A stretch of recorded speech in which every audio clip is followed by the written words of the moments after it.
ride around my city. You should come right with me, yeah. Feel me if you hear me sip water like a fish sip. I water to the gillies, yeah. This a new wave, this a takeover. Do it for the future, time to get a world a makeover. Time never stops, no the timing is not. Time to clean up the block. Streets been a mess, how can I breathe? Smoke in the air, pure gasoline. I see. Yo, what's goody in the hoodie? It's your boy, Damon up in the building. We Talk Hawks TV, We Talk Hawks Daily, post-game live. Let's talk about what we saw tonight, how we feeling about it. Let's get it started here.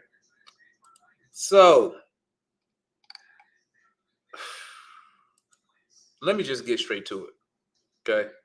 Let me just get straight to it. I have no idea how we tricked off that game tricked off that 13-point lead against the Pelicans tonight. That was just unacceptable, man. Just unacceptable. But, hey, we win and we move. You feel me?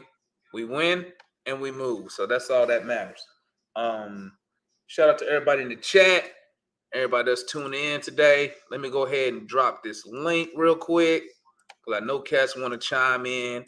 I know the Clint Capela supporters want to chime in. The Clint Capela haters want to chime in. So let's go ahead and get it cracking. You feel me? But let me go ahead and give my thoughts. I think all the way up until the last 4 minutes of the fourth quarter, I think we played a great game. I think we played very disciplined tonight. I think we played under control. There was nothing that was out of the ordinary tonight. Nothing for me to say what's going on here. You know what I'm saying? Something ain't right. Now, when we get to that last 4 minutes of the second half of the fourth quarter, then that's when my antennas come up. And my antennas is wondering, how the hell did we let a team go on a 12-0 run in a minute and a half? To not just tie the game, but they actually took the lead in the fourth quarter. Come back to DeJounte with a big-time bucket, sending us into overtime. Then DeJounte setting the momentum in overtime with the bucket, the quick steal, and another bucket. And then we finish him off. Shout out to Larry Nance Jr. with that missed wide open layup. I don't know what he thought he was doing. He tried to finger roll it. He should have took a dribble, but it looked like he tried to finger roll it like he was George the Iceman Gervin or something. He missed it. That was a blessing in disguise. Right then I knew we was going to win the game.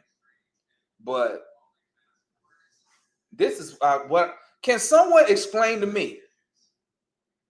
Someone explain to me, why did Nate call a timeout with 5 seconds left after we inbounded the ball and it got to DeJounte?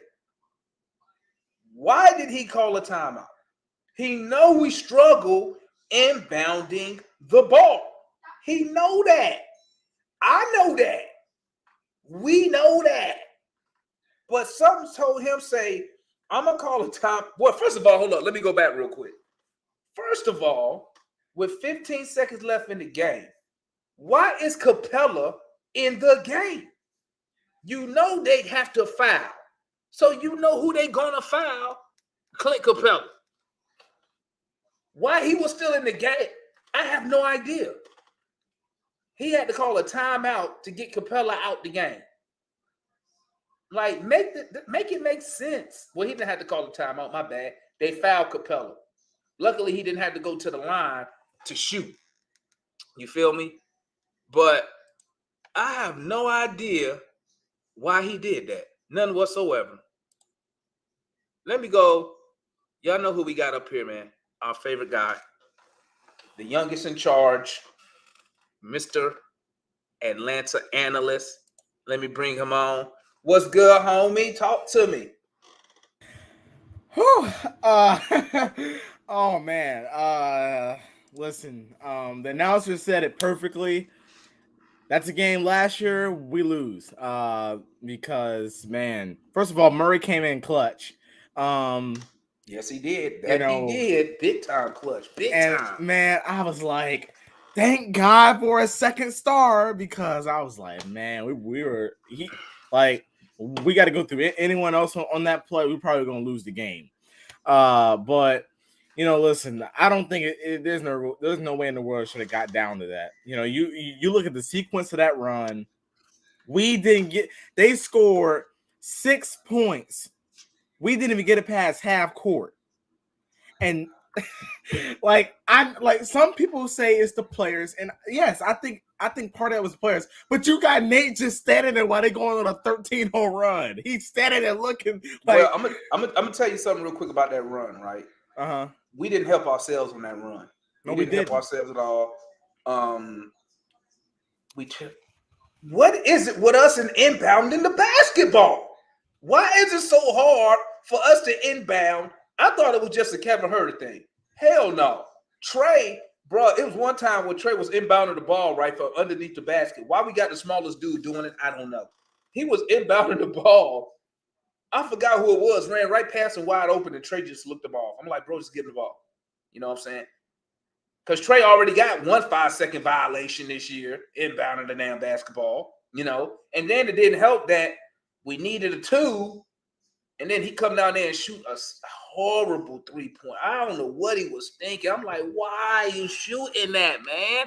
So I'm just saying, like, we also contributed to that 12-0 run where they cut it to 1, and then they eventually ended up taking the lead.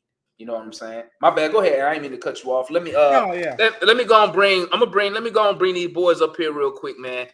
Yeah. Let me bring on the number 1 Clint Capela. He's the president. Lord. He's not just a member. Okay. He is the president of the Clint Capela fan club. He loves Clint Capela. Well, he has to now because his other savior is gone off the team. Mr. Luke Will gone.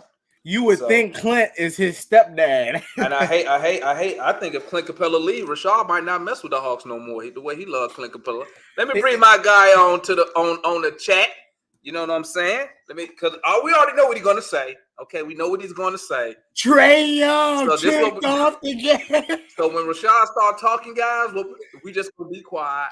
We're gonna let him get it out because he couldn't wait for a night like this. He could not wait.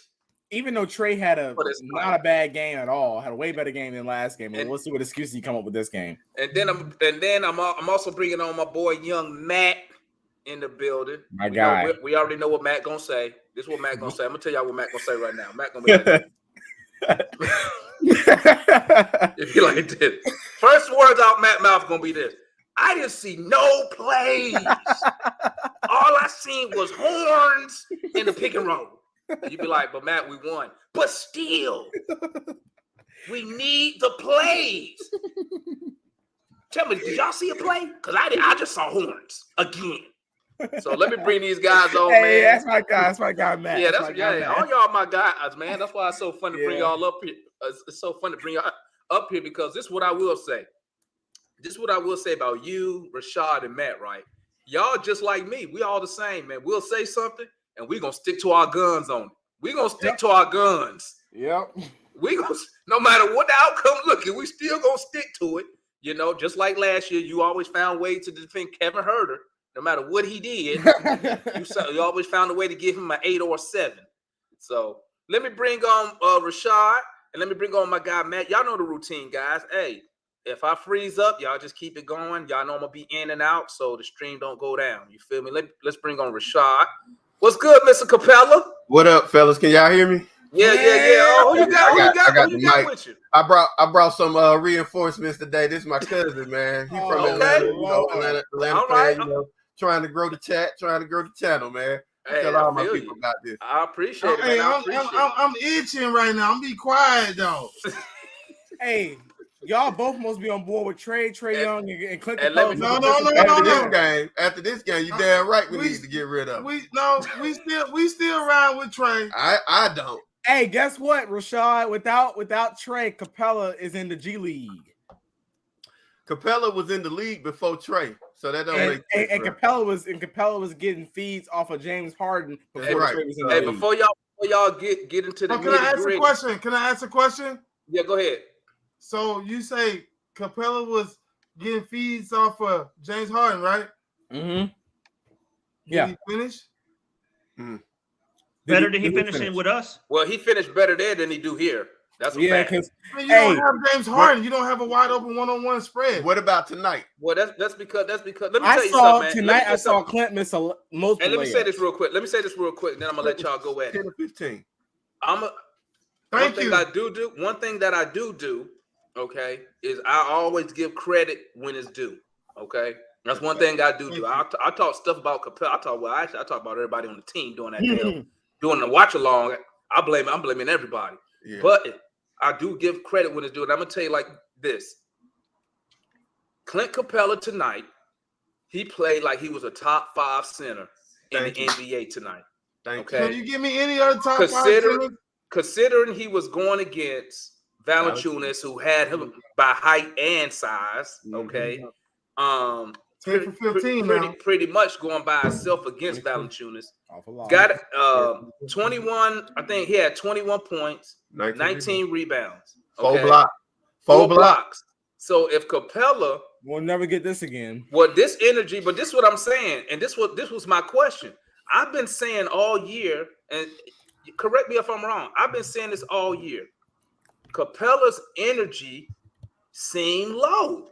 I always been saying this. Like I thought something was wrong with him, whether he was injured. Yeah. Maybe at first I was thinking maybe the lack of playing time was starting to get to him because you kind of see a Kongu was eating at his minutes and whatnot, right? Yeah. But tonight he played with I was like, where this energy been all year? Hey, bro, he had two chase down blocks tonight. Yeah. That's the Clint I've been waiting on. Team player. That's the Clint Capela that helped us beat the Knicks and get to the conference final. That's what I'm saying. Hey, enjoy it. It's a 1-year convention. So Well, this is what I'm saying. This is what I'm saying. You know, we need that type of effort from Clint. And I ain't saying 21 and 19, but if he can come out with that effort and give me, say, 12 and 15 a night with a couple blocks here, you know, he also been working. He also been working at his interior defense. If y'all haven't noticed, that's why he been drawing a lot of charges in the paint. So he been working on that. So if he could give us the 12 points, 14, 15 rebounds, 2 blocks, then I can accept that. You know what I'm saying? 5 blocks. But if he go back to that shit what he been averaging this season, that 10 points and 8 boards, then that's unacceptable for us. That's unacceptable. We need more from Clint Capela. But tonight, I'm gonna say this: Clint Capela. Okay, I'm gonna say this also, and I've been saying it, especially on my watch-alongs. Jalen Johnson is special.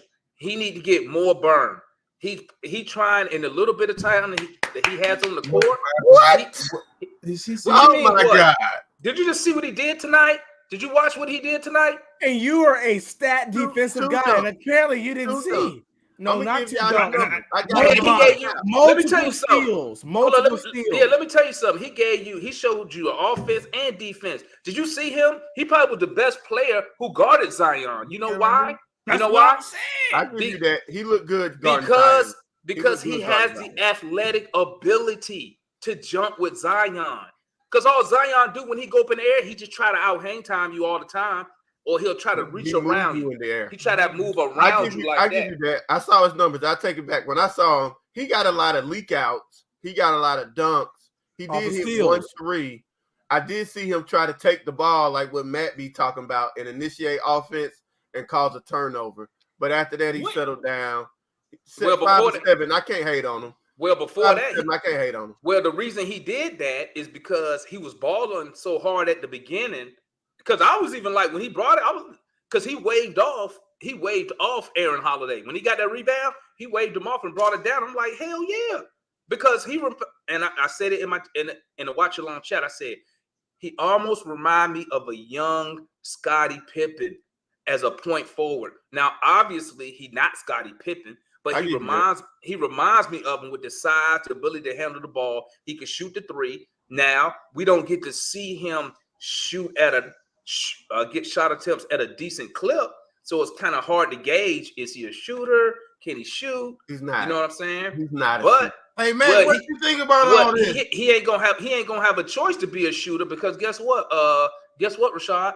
Nate McMillan just keep him standing at the 3-point line. So he that's where he gonna get a majority of his point set is he gonna have to be able to shoot the ball. And I'm gonna say this, and I'm gonna let y'all go at it.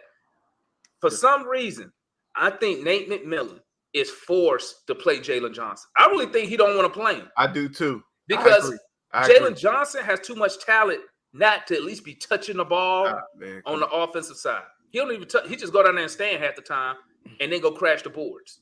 So Jalen Johnson has a Nate lot of McMillan potential. need to get off his ass, and he need to get to do, because I'm gonna tell you, if you can get Jalen Johnson going, that second unit when Bogey get back will be off the chain. Hey, Damon, can I ask you a question? What's up, bro? How many playoff wins have Nate McMillan won? Playoff wins, or how far has he gotten the playoff? Wins. I don't know. All I care about is the wins he got with the Atlanta Hawks. I don't care what he did. I don't care what he did. All I know is that Nate is but guess what though? But see, you can't listen, Rashad. See, it's easy to say that. Oh, his playoff record ain't good. No, okay, let's look at his teams that he been with. He had how many superstars in all those teams? You got Brandon Roy. Roy. Paul George was the only one. Brandon Roy. And Paul George, when he was with Paul George in Indiana, wasn't even a superstar. Was the only one. And Paul George wasn't even a superstar in Indiana. My point exactly. So I mean, you can say all that against Nate, but like I say, I don't care what he did in the past. But what he did with us is he took us to the Eastern Conference Finals, and I ain't seen nobody else besides Bud do it. Yep. And we got our butt whipped last year. I don't care. Nate is a career first round exit. That's what he is. Well, not with us, because guess what? With us, we had one. Listen, if you ain't took us to the conference finals, your ass ain't shit to me as an Atlanta Hawk coach. Point blank period. I don't care if you got all. So you like Bud? You like Bud? I love Bud. I didn't want Bud to leave. What you talking about? So you right? And you see Bud got a championship, don't you? Yeah, I know Bud wouldn't win with this team though. Oh Lord, here we go. Bud would not win with this team. I don't know. I disagree, but you know what I will say, Rashad? You know what I will say? I don't think Trey Young would like to be coached by Bud. Yeah, because Trey wouldn't get his burn. Yeah, Bud ain't about all that volume. Bud would not let Trey play the way he plays. Defense win games, guys.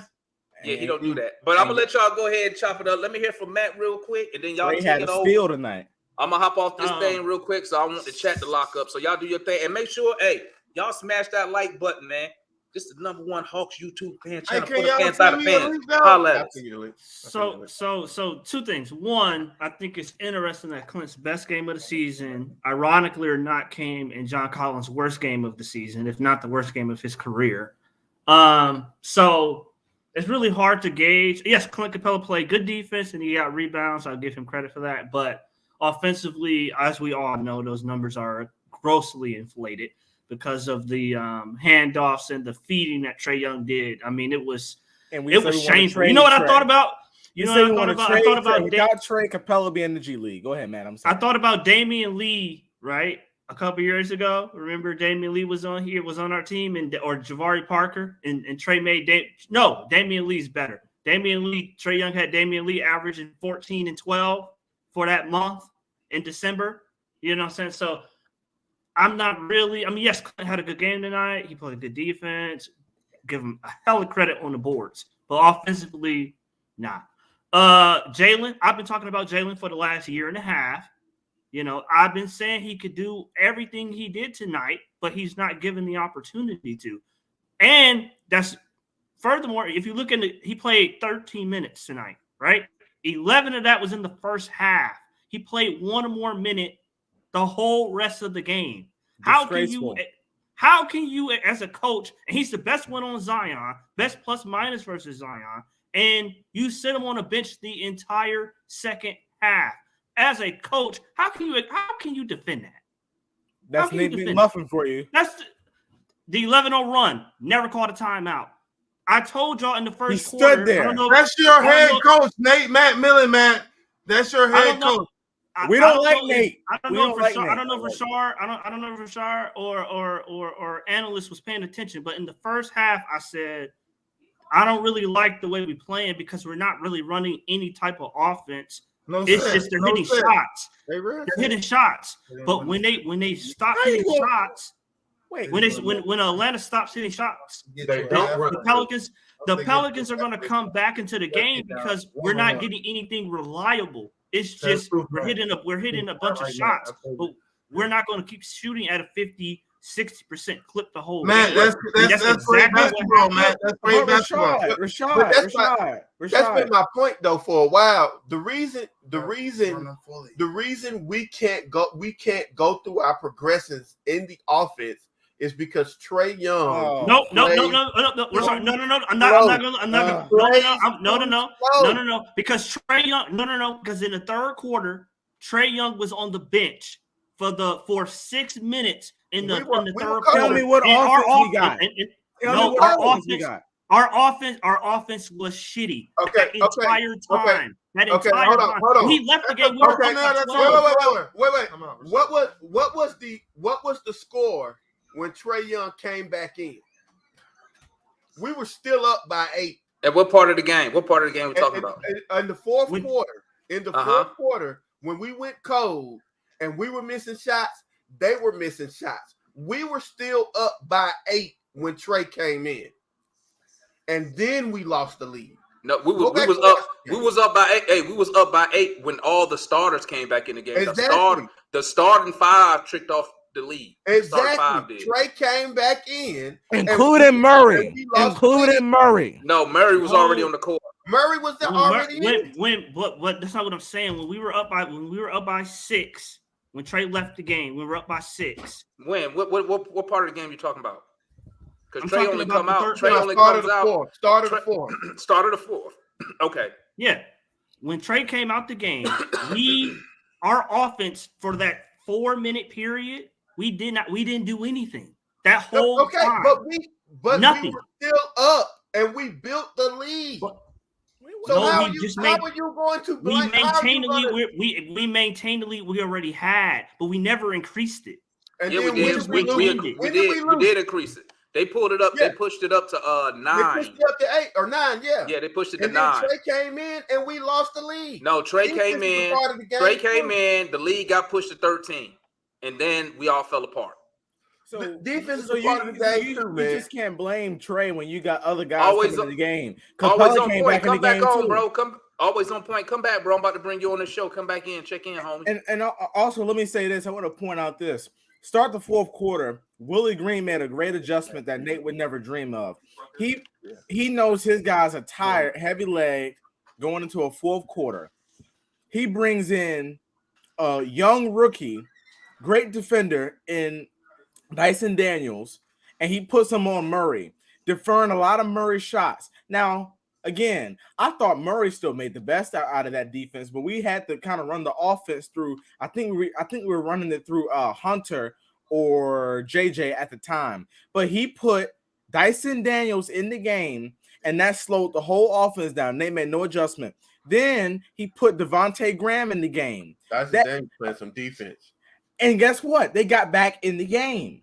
And so that's what a coach is supposed to do, right? He got to put the players on the field. Listen, that's why I'm giving Willie Green credit, but that's why I said Nate would never dream of it. No, the problem was when they came back. I'm not helping your case. I'm telling you when they came back, I'm sitting here watching the game on my live stream, and I said, I'm over here talking cash shit like, oh yeah, this shit is over with. When we went up 13, okay? I'm gonna tell you who tricked off this game. The players, the starters tricked off this game. They went from Hey, can I say one thing? Hold on. They tricked off the game. I'm gonna tell you what happened. Why they going that 12-0 run? We couldn't inbound the ball, turning it over. Trey taking terrible. No, that was later. We taking bad shots on the offensive end. For some reason, For some reason, DeJounte's mid-range was coming up. He was just a little short with his jumper tonight. A lot of them was hitting short from that free throw line, right? Listen, these players, they got to keep their head in the game. We always do, and I was just complimenting them on playing a complete 48-minute game. And I said that right when we went up 13, I'm like, this is the first time we played a whole complete game because I'm expecting them to go ahead, probably trade baskets, you know what I'm saying, to end the game. But these players didn't produce on the court. I don't care about Nate. Nate not playing. We up 13 points. Thank you. But Demond, it's also poor game management. Poor game management. Why is Justin Holiday out there? Why is Aaron Holiday out there? It is Nate. It's the rotations. Why do you play the hot hand? Why you don't want Aaron Holiday out there? You need Aaron Holiday. Now, Justin Holiday, I brought that up in the chat, in my in-game chat. I was like, why don't you give AJ Griffin some burn? Because Justin Holiday. The questions they got though. Because Justin Holiday 3-pointer not hot right now. But guess what? Then here comes Justin Holiday. When they cut that lead to 2, he hit that clutch 3-pointer that put us up back 5. You see what I'm saying? But I'm saying, how many minutes did he play, Demond? I ain't got my stats pulled up. I mean, he played like his normal minutes, the regular stuff he played. He didn't play no extra minutes or nothing. He probably played less. I bet he went on the court for 20 minutes.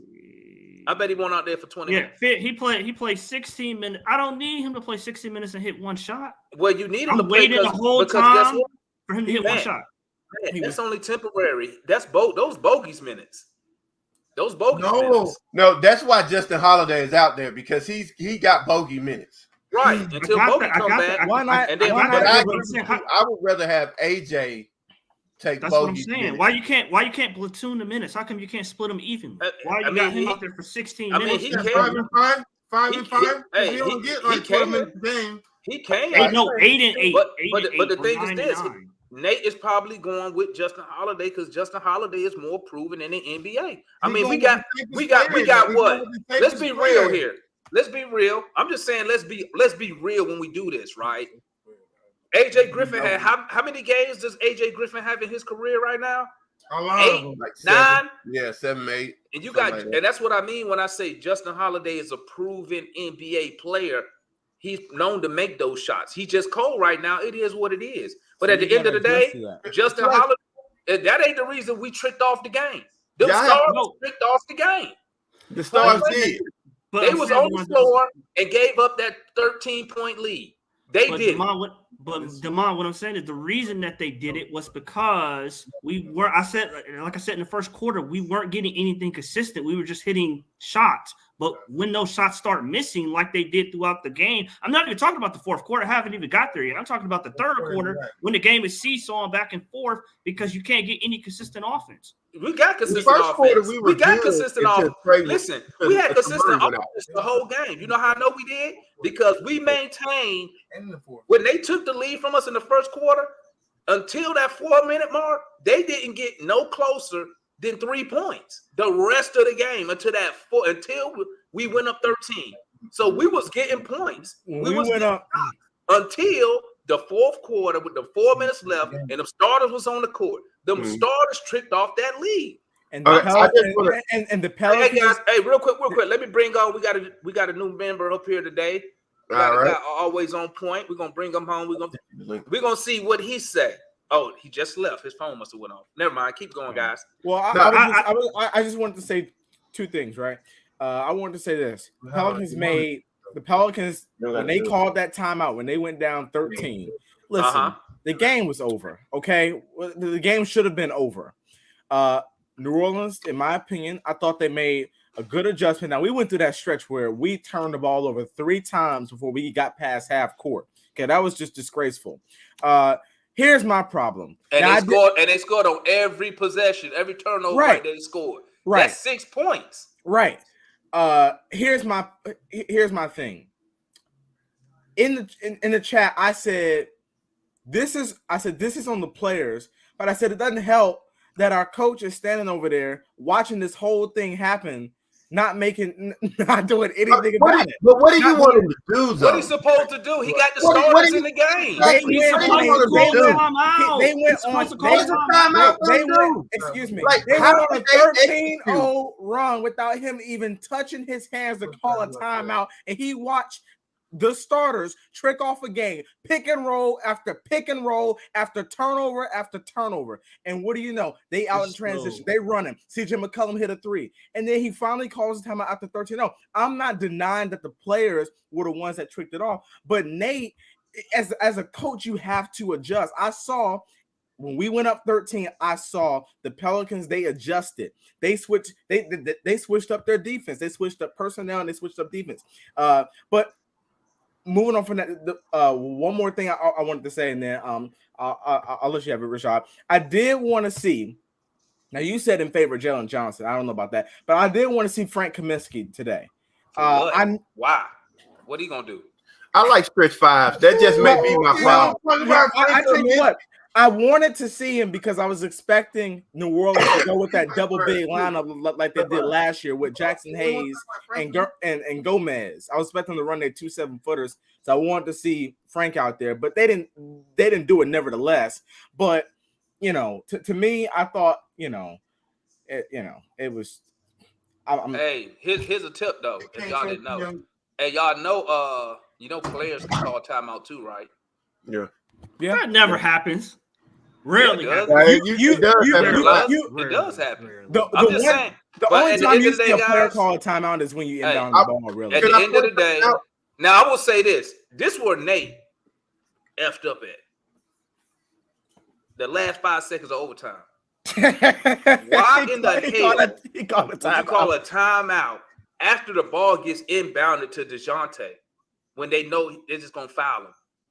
He calls a timeout like an idiot because he let the defense get set. It's so hard for some reason. When you put on an Atlanta Hawks jersey, you just forget how to inbound the basketball. So he called the timeout. So basically, he called a timeout for the Pelicans, right? Because they weren't gonna call timeout. They was gonna foul DeJounte. So then he called a timeout. Then we come out the timeout and turn the damn ball over. So then they get a chance to tie the game. Now that was super, super stupid. Like if I was the general manager, I would have talked to him about that. Like, what the fuck? What you doing, bro? Hey, so I just want to point this out, right?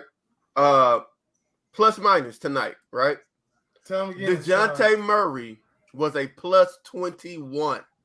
Man, he a goon, bro. Guess what good. Trey Young was? Oh Lord, here we go trying to compare. A -6. I am telling y'all.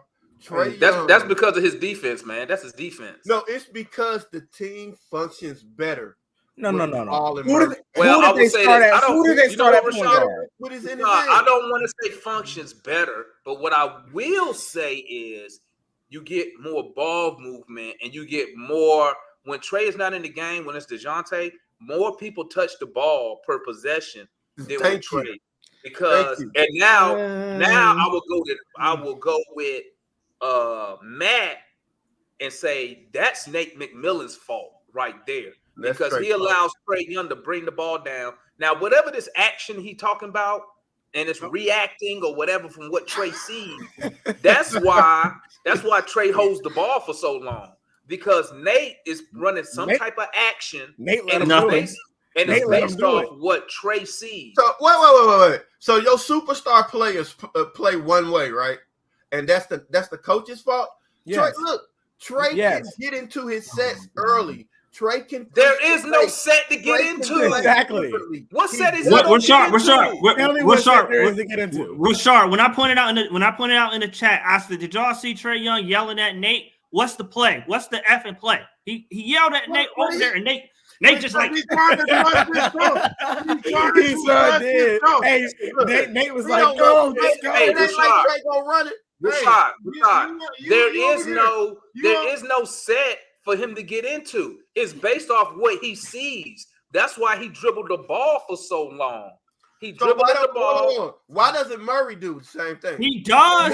Murray does the same thing. Bro, hey, watch this. Rashad, if you go back and watch it. We do the exact same thing. If Murray bring the ball, it's the same high pick and roll. Hey, watch this. Exactly. I'm gonna tell you this. This is what we do every possession. this. Watch this. It don't matter who it is, Trey or DeJounte. They bring the ball down. Damone, can I say one thing? Hold up. Collins will come, set a screen, roll to the basket. If nothing there, then here come Capela. He do the same thing. I'm like, Damone, can I ask one question after that? And then Hunter just stands to the side. He just picks a side corner, and he stands there.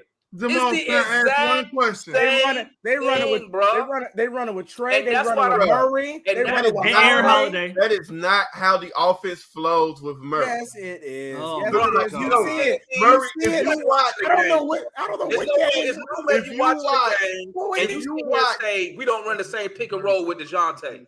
Let me bring up, man. Let me go find the game. Damone, can I ask one question? Yeah, Please. What's up? Where did Murray come from? What team and head coaching did Murray come from? He came from the Spurs with Pop. And who is his head coach? With Pop. That should tell you all about what we're talking about here. But it don't got nothing to do with we run the same offense. Coaching is coaching. He knows if he called Pop. You can't run the same man, thing. Pop got his listen. In Atlanta. Listen, Pop got his own problems to worry about right now. He got people running their penis out. He got his own problems to worry about. I don't care about his Pop, man. If you watch San Antonio, they actually have plays. Everybody can't get Pop. No, bro, nobody want Pop. He old, bro. He done for. Pop to go. No, but I didn't say he want to go. I'm saying your boy said everybody want. Nobody want him, bro. He old, bro. He old. You know what they gonna do? Remember, you ever read that book, Old Yeller?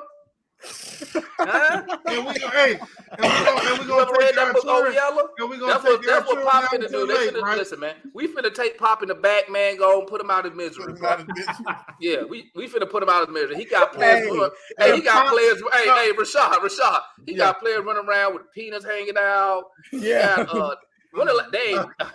Hey man, Pop got his own problems. Hey man, y'all boys be good. Y'all boys be safe. All right, I gotta go because you talking about Pop. I love Pop. Hey, Pop good. He ain't good right now. Because Pop don't got the players that he wants. Yeah, he allowed that dumpster fire. Any coach can say that, man. Hey man, it's Portland till we die. This is my cousin. Y'all niggas take it easy. I can't fuck with y'all because I can't be vocal. But I'll be on the next screen though. Okay, we appreciate you, bro. Y'all take it easy. On Right, you too, man. Be safe, broski. Be safe. All right, let me bring on Always On Point, man. I done had him backstage and his phone be going off. You ready? Always, you ready, bro? You ready? Okay, his camera messed up, but his mic should still work. Let's bring him on. Okay. Can y'all hear me? Yeah, go ahead, bro. Don't worry about the camera. Go ahead. Talk about the Gates and talk about it. First and foremost, I appreciate the platform, man. Love this. Listen, man, this is what my issue is in particular with Nate. Okay. And I think somebody, I forget who said it specifically, made the point. The issue for me is when it's time to stabilize the offense.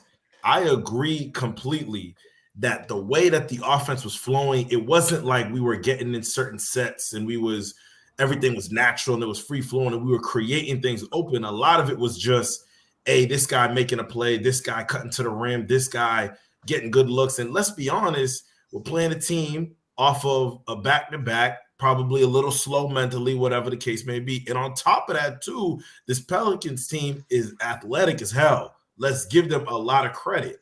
You see what I'm saying? And so what my issue is when it's late in the game, and we've seen this, 9 games in now. We've seen this how many times? It's late in the game. We at that 5-point, maybe 4-point lead. We just need one stop, one bucket to really stabilize and really like take us home. We end up getting a bad shot from Trey or something like that. And then on top of that, we on our heels. You see what I'm saying? So what my issue is a bad shot from who? No. I agree with you. It's a bad shot. And he's blaming it on Nate. No. I agree with you. It's a bad shot from Trey. Hold on. Let her finish. But go ahead, my issue is as the head coach, I need you to send a message. You see, this is the same thing from Trey. Call a timeout immediately. The moment you get a stop, let's say, for example, Trey, it's a deep three. We lucky to get a stop on the defensive end. Call a timeout and set the defense. Set the offense. Set the tone. That's what my issue is with Nate. I understand you want to let guys play, but there's certain times where you need to step in and say, "Yo, And do enough your of this." job. That's what my issue is. Exactly. So Thank let you. me say this, and let me know if I'm wrong. So you feel Nate should be a little bit more of a disciplinarian as far as enforcing smart play on the court, no matter who it is. Absolutely. When the time presents itself, there's times to let guys do their thing. If a dude is cooking, he's cooking. You let him work. But then there's other times where you just provide that oversight and you say, "Hey, we've been down this road before, fellas. Let's, you know what I mean? Well, Let's I can tell you right navigate." now. I can tell you right now, for the two things you said, we 0 for 2 on that. Because every time somebody cook, for some reason he take him out the game. I agree with you. Jalen in the first half. But that's a separate issue. And then the thing with the thing about holding players accountable, I'm gonna tell you, and I've said it before, man. I think Nate McMillan, you know, he's been in the NBA a long time. I think he understands, like, he goes as his star player goes. You know what I'm saying? Agree. Like, he knows he will be let go before, you know, Trey get moved or something. So absolutely. Because what have we seen?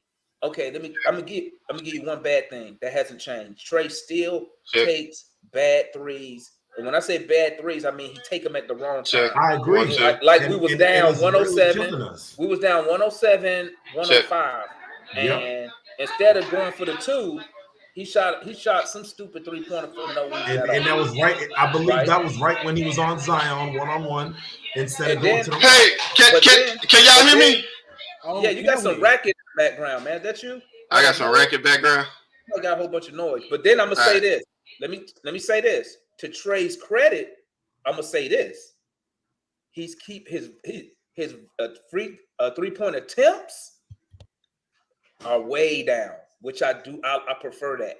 I prefer him more going to the basket, throwing the floater. You know, I'll give him 6 3-point shot attempts per night. I don't mind that. But it's the nights when he be taking, you know, 12, 13. Yeah, last year, 2 years ago, he taking 11, 12 threes, 100%. and he don't shoot. And you know, he's not an elite 3-point shooter, meaning somebody who's shooting over 40%, right, from 3. So I got to give Trey credit. I will give Trey credit on that end also for that. Just like I knock him for taking bad threes, I want to make sure I give him credit for bringing them 3-point attempts down some and focusing more on his floater and his little mid-range game. Because I think tonight, at one point, he was shooting 50% from the field. I'm going to be honest with you. Outside of the threes that he took late, I didn't even have a real issue with Trey's game. I didn't either. I didn't, because here's the thing. I can't get mad if Trey just hit 2 shots. I can't get mad if he take a 3 to see if the rhythm is still going. So I can't get mad at that. But I will say this. Nate does not, well, it's logical. Nate does not get a chance to sit there and do nothing. Right? Just because you have stars or whatever, don't mean you get to just sit on the sideline and fold your arms and watch 100%. The game from afar. You 100%. You have to coach. You're not getting paid $4 million to stand on the sideline. So yes, I expect you when Trey is taking shots like that, to call a timeout, and you need to get in them, or you need to sit them on the bench, something. Because if not, guess what? Oh yeah, it don't work like that. You know it don't work like that. It works like that. I've seen it time and time. Well, we're not saying bench your best player. You cannot bench your best player. Yes, you can. Because if you lose, that's your job. No, I agree. So is the general manager and owner not watching the game, or they just not watching the game and just saying, well, why did Trey get put on the bench? If you watching the game, you saw why he got put on the bench, because he was playing horrible and he's not listening to me. Sit down and you stay on the bench until. Here's the key point. Go ahead. Remember when you posted Trey shooting 50%, he's having a good game, right? Guess what Trey finished with? I only did that because you were talking about the numbers. Guess what Trey finished with? Okay. 9 of 26. He's a fucking hot dog. I'm tired of it, man. I'm tired of it. But what I'm saying, okay, like y'all talking earlier. Hey, hold on. I'm sorry for cussing on the pod. Hold on. He finished 9 for 26. Hold up now. Some of them shots he took was at the end when he was trying to get to the basket and get some buckets. Let me tell you something. He did not take bad shots tonight besides that 1 3-pointer at 107, 105. Everything else was pretty much decent. He finished with a bad shoot percentage. He did get robbed of a couple. It was layups. It was layups to the basket where I thought he got fouled. A couple of those layups that he didn't get. Wait a minute. One more thing, and then it's good to see you, Gerald. One more thing. What was that timeout play when we called the timeout? I think we were down by 2, and it had Trey. He ran across the I think he was going. I think Clint set the screen. He was going to the basket. Got a shot blocked by Larry Nance. What was that coming out of a timeout? It was. I'll tell you what it was. It was the same. It was the same play that y'all talking about. Trey, that 3 he shot. No. That I'm talking about the. No. I'm talking about the. I know what play you're talking about. I'm saying the 2 plays are connected because. Man. Yep. To the point earlier, right? That my man just made. Always on point made. There is no structure. There is no offense. So that play, that 3 he shot, and that shot you talking about, analyst. They called the high pick and roll on the side pick and roll, ran it, nothing. What happened was New Orleans stopped going under the screen. They stopped switching it, and they went over the screen. So defensive adjustment. Exactly. So Trey can't get switched onto a big. So now he's dribbling against Zion, nothing. Dribbling, nothing. Dribbling. Hey, nothing. I got a question. The shot clock is going down, and then he got to shoot. No, he don't have to shoot it, but he does shoot it. You can, like I said, you can say, okay, he does. Can be true. You can say, I got a question, man. Hey, Trey, you can make a better decision, but you can also say, there's no structure, there's no offense, so he's just out there winging. That was a terrible play out of a timeout. You should be ashamed of yourself, Nate McMillan. It wasn't a play; it was a pick and roll. No, I'm talking about after the 3. Collins got the rebound, and then Nate gonna act all mad and call a timeout. Then we come out of the timeout, and Trey run all around the free throw line and take a floater, and Larry Nance blocked it. Shameful play coming out of a full timeout. So shout out to Larry Nance for that missed layup, though. Hey, I'm gonna be honest with y'all. I'm gonna keep it up with y'all, man. You know what, man? I can't tell if we won or lost according to y'all, man. I got a question. I can't tell. It sound like we lost. Listen. We won this game. Feel like a lot. Go ahead, Gerald. Let's hear some. Let me hear something positive, man. All y'all talk about all this negative shit. Let's talk about some positive shit. Let's talk about Clint. Clint Capela, man. I told you what I said about Clint, man. Clint, he looked like a top 5 center today. That's what we need from Clint Capela. But we don't need to talk about the elephant in the room, though. Can we talk about the elephant in the room? And the elephant in the room is when Clint plays at home versus on the road is completely different. And I think we've seen enough of that. Clint on the road is not giving you the same level of energy, the same level of effort, and the same level of consistency. Let's keep it a buck. Really you know what? You know what point? You know what point? He ain't done that all season until tonight. That's road. I ain't seen it since the playoffs. I think I got a hypothesis about that, y'all. Go ahead, Ticket. What you got? Correct me if I'm wrong, but we ran a lot more action for Capela tonight, correct? No. Well, I think it was just there. I think a lot of Capela points came from just passes underneath. That action was the pick and roll. But that's what I was saying. But Jared, I'll go let you go. But that's what I was saying earlier when I said tonight. It's not a coincidence that Clint had his best game. He was more involved, correct? When John had his worst game, they had John standing out there in the 3-point line and all the pick and roll. I don't care why. I don't care who got sacrificed. The question is, was he not more involved offensively tonight? He put forth more effort. You know what? In this post game, when he was talking to the lady in the post game, he mentioned about the energy level. And I've been saying that until tonight, he looked like he didn't want to play no ball.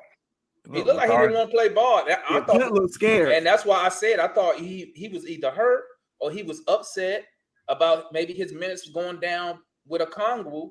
But yeah, they swept. I'm gonna tell you like this: blocker and put it next to a combo. Tonight, if we can get this type of production from Capela, like I was telling Rashad, if we can That get, ain't gonna happen. the hell it ain't. Bro, He did it for us once already. If he can give us 12 to 14 points, 12 to 14 rebounds, which he's already done for us for a season, then we are a completely different team. Hey, DeMar, I'm gonna say this though: the same way we hold Trey accountable for those long threes, the same way we hold Trey accountable for those long threes, those untimely threes. I do not want to see Clint doing this little up and under layup nonsense no more. Dunk the basketball. Well, you know what? Dunk the basketball. Missing all them layups. Put the ball in the hoop. His I don't problem want to is see this. none of this up and under nonsense. I'm gonna tell you what Clint Capela his issue is this. For some reason, when he get the ball under the basket, he never wants to throw it out. He always try to score instead of saying, you know what, I got 2-3 dudes on me. Let me get the ball out. I agree with that. I agree with that. At the same time, though, Clint's got to also understand his space and create space for himself. Look at Valanciunas tonight, right? He can't dribble. Even though he was throwing that elbow out there, every time Valanciunas gets that damn ball, I know every single one of y'all are like, he's about to score, bro. Yep. But that's the problem. He's about to score. But Clint Capela is a limited center. He's a limited center. Clint Capela don't have the same skill set as Valanciunas. I agree with that. Nowhere near. I agree with the skill set. Go ahead, Rashad. Clint Capela hate right Go now. ahead, Rashad. Clint had a great show. He had a great game. Yeah, let's get that man his respect, man. And so it's Trey. Bro, Rashad. I don't see how you can hate on the dude that gave you 21 points and 19 boards. No, trust me, I'm not hating at all. I'm not hating at all. What I'm saying is that I hold Clint to a certain standard because I've seen it from him already. All I'm asking for is just that level of awareness, bro. That's all it is. And I think it was the energy level. I think it was I appreciate his effort. Without Clint, we lose this game tonight. And I absolutely appreciate him for that. All Clint did differently today was put forth effort. He was everywhere tonight. Yeah, 4 blocks, 100%. 21 points, 19 boards. Everybody put the effort in. He was putting in effort, and that's what I was saying. Before this game, it looked like he did not want to play, whether he was injured or whether he was feeling some type of way. But I'm gonna tell you like this, like I've been telling everybody. Hey, bro, you got to get credit when it's due. And there ain't nothing wrong with that. 21 points. Y'all know me. I'm one of those fans. I'm win at all costs. I don't care how we score. I don't care who scores. I don't care who the coach. I don't care. As long as we get a win, that's all I care about. So with Clint Capela giving me 21 and 19 and 4 blocks, I salute Clint Capela tonight. Now, on Monday, if he come out and give me 8 points and 2 rebounds, then I'm going to be on his ass again. But tonight, bro, you can't hate on him tonight, and I don't care how he got the points. I don't care. I'll give him credit for his defense and his rebounding. I'll give him a ton of credit for that. But I will also say that Trey Young also made Damian Lee look good for a month. So, a couple years ago. Bro, so, man, hold on. He just gave him credit for the defense. I gave him credit for his defense. I'm saying we've never seen Clint give us as many rebounds. I give him credit for the rebounds. I think it was a great defensive player tonight. And listen, I just think that the first half I thought Valanciunas he put him on his butt a couple times. But listen, I thought Clint was a great defensive player tonight. Anchor down low, and he was a good rebounder. He was phenomenal tonight. What was the 21 point from? Bro, he was Trey. But if he hold on, but y'all not mentioning that. But if he would have missed those alleys like he been missing all season, y'all would have been on his ass about it. Y'all would have mentioned it. I mean, but Gerald, at this point, Gerald, with the passes that he got from Trey tonight, if he couldn't make those, he shouldn't be in the NBA. Oh, so it's man. It was a pass. I find it ridiculous that we were talking about how trade this, trade that. If we're gonna give Capela credit on offense, which I think is reasonable to do, you got to give credit for the person who's the system. And it was Trey. It was okay. Right? Okay, that's how we play. Game, we're gonna blame that on Trey's passing. How about that? Well, we're gonna. The next time he missed 6 layups, we're gonna blame it on Trey's passing. No, that's not even logical to do. That's actually disgraceful. So why are we giving him credit for the makes? Because he lobbed it to him. It was great lobs. And listen, it was a great pick and roll game tonight. I mean, both can be true, analysts. I mean, that is true. Both can absolutely be true. Because let's not act like Trey doesn't squeeze some of those passes unnecessarily. Yeah, I agree. Sometimes, a lot of times, Trey will make a bad lob. But listen, if someone missed, sometimes we don't even you can't even be logical and say he does it all the time. It's not even you can't even say that with a straight face. But what I'm saying is. That's disgraceful. I ain't gonna go that far. That's disgraceful. Hey, I got one more question.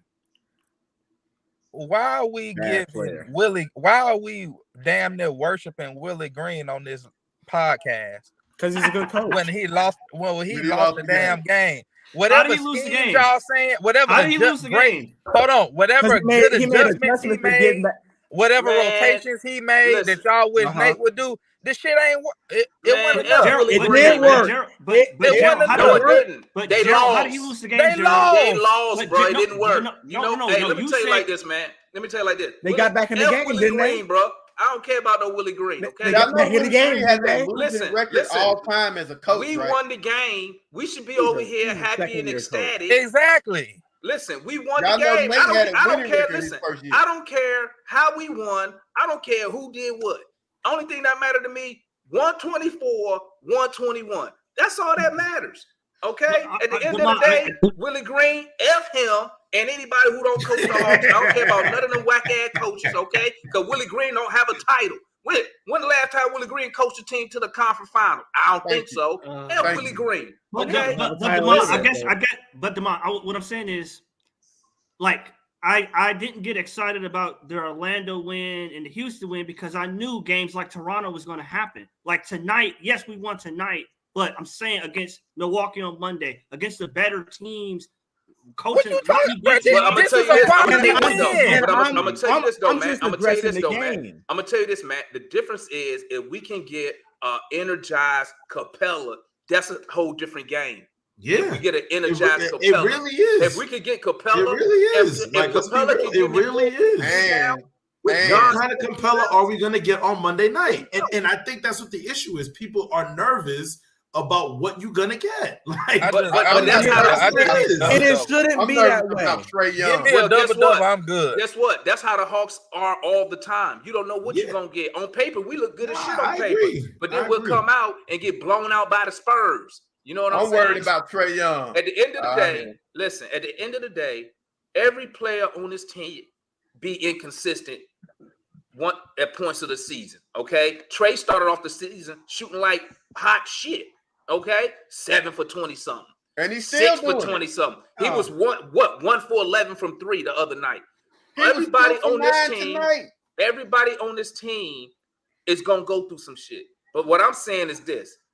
Clint Capela, we are a different team with Clint Capela when he putting forth energy and he going after shit. Tonight, he went after it. He didn't let Valanciunas punk him on the boards, okay? Agreed. And guess what? That's the same Capela with that energy that help us get to the conference finals. Agreed. So we need energized Capela, and we are a different team. Look at all the games we lost. We was getting no production from. I think he gave us 1 double-double. That was it out of the first 9 games. I want to give another person some credit too. I think he gave us 2. Oh, shout out Hunter. Shout out DeAndre Hunter. BI too. Barnesy, I'm gonna hold you to that. I expect you to be on the show next show. Barnesy said he in the bed.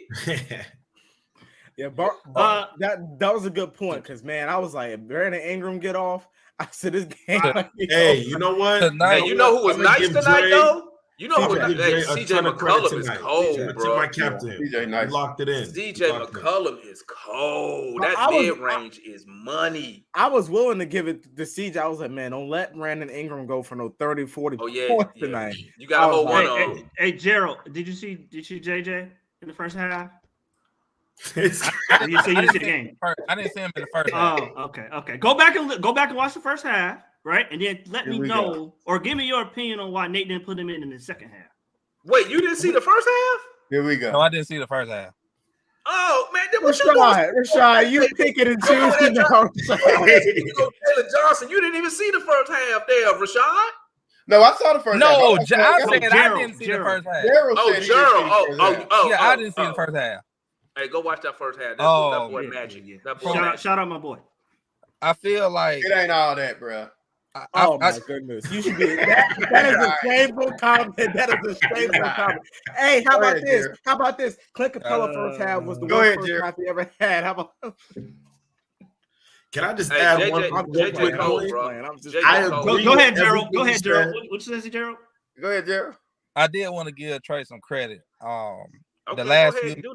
The last few minutes of that overtime, I think that was the first time where it seemed like he realized, okay, my shit not falling. I'm gonna defer to the next man. I'm gonna defer to the next man. I'm gonna just be a playmaker. Well, you know, that's maturity. That's growth. He did that in the third quarter. He did that in the third quarter when he realized when he's smart. Unlike the other game, when we went into bonus.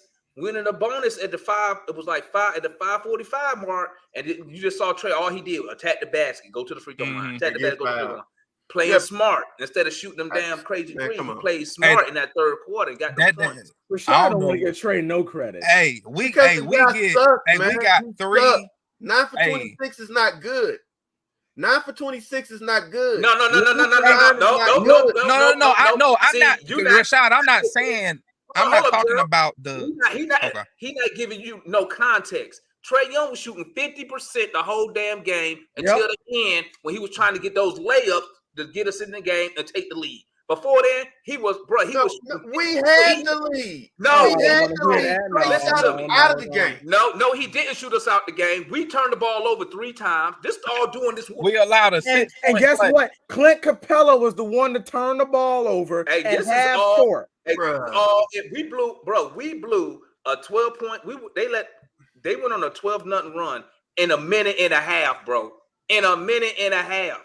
At that 4-minute mark, when I was talking shit, saying, "Oh yeah, this shit is over with," right when I said it, because every time I drink the Kool-Aid, they always do me dirty. Right when I said it, they went on that run, and the starter was out there, and it was a team effort to trick off that game. And guess what? We really took the shot. They took the lead. 4 straight shots. All of them. I blame the starters and the coach. They tricked that game off. All of them had to pass the ball to nobody down the street. Hey, Gerald, I got one question. And Clint Capela it over down the stretch. During that whole comeback, Gerald, did Nate unfold his arms? That whole comeback, did he unfold his arms? Did he actually got time?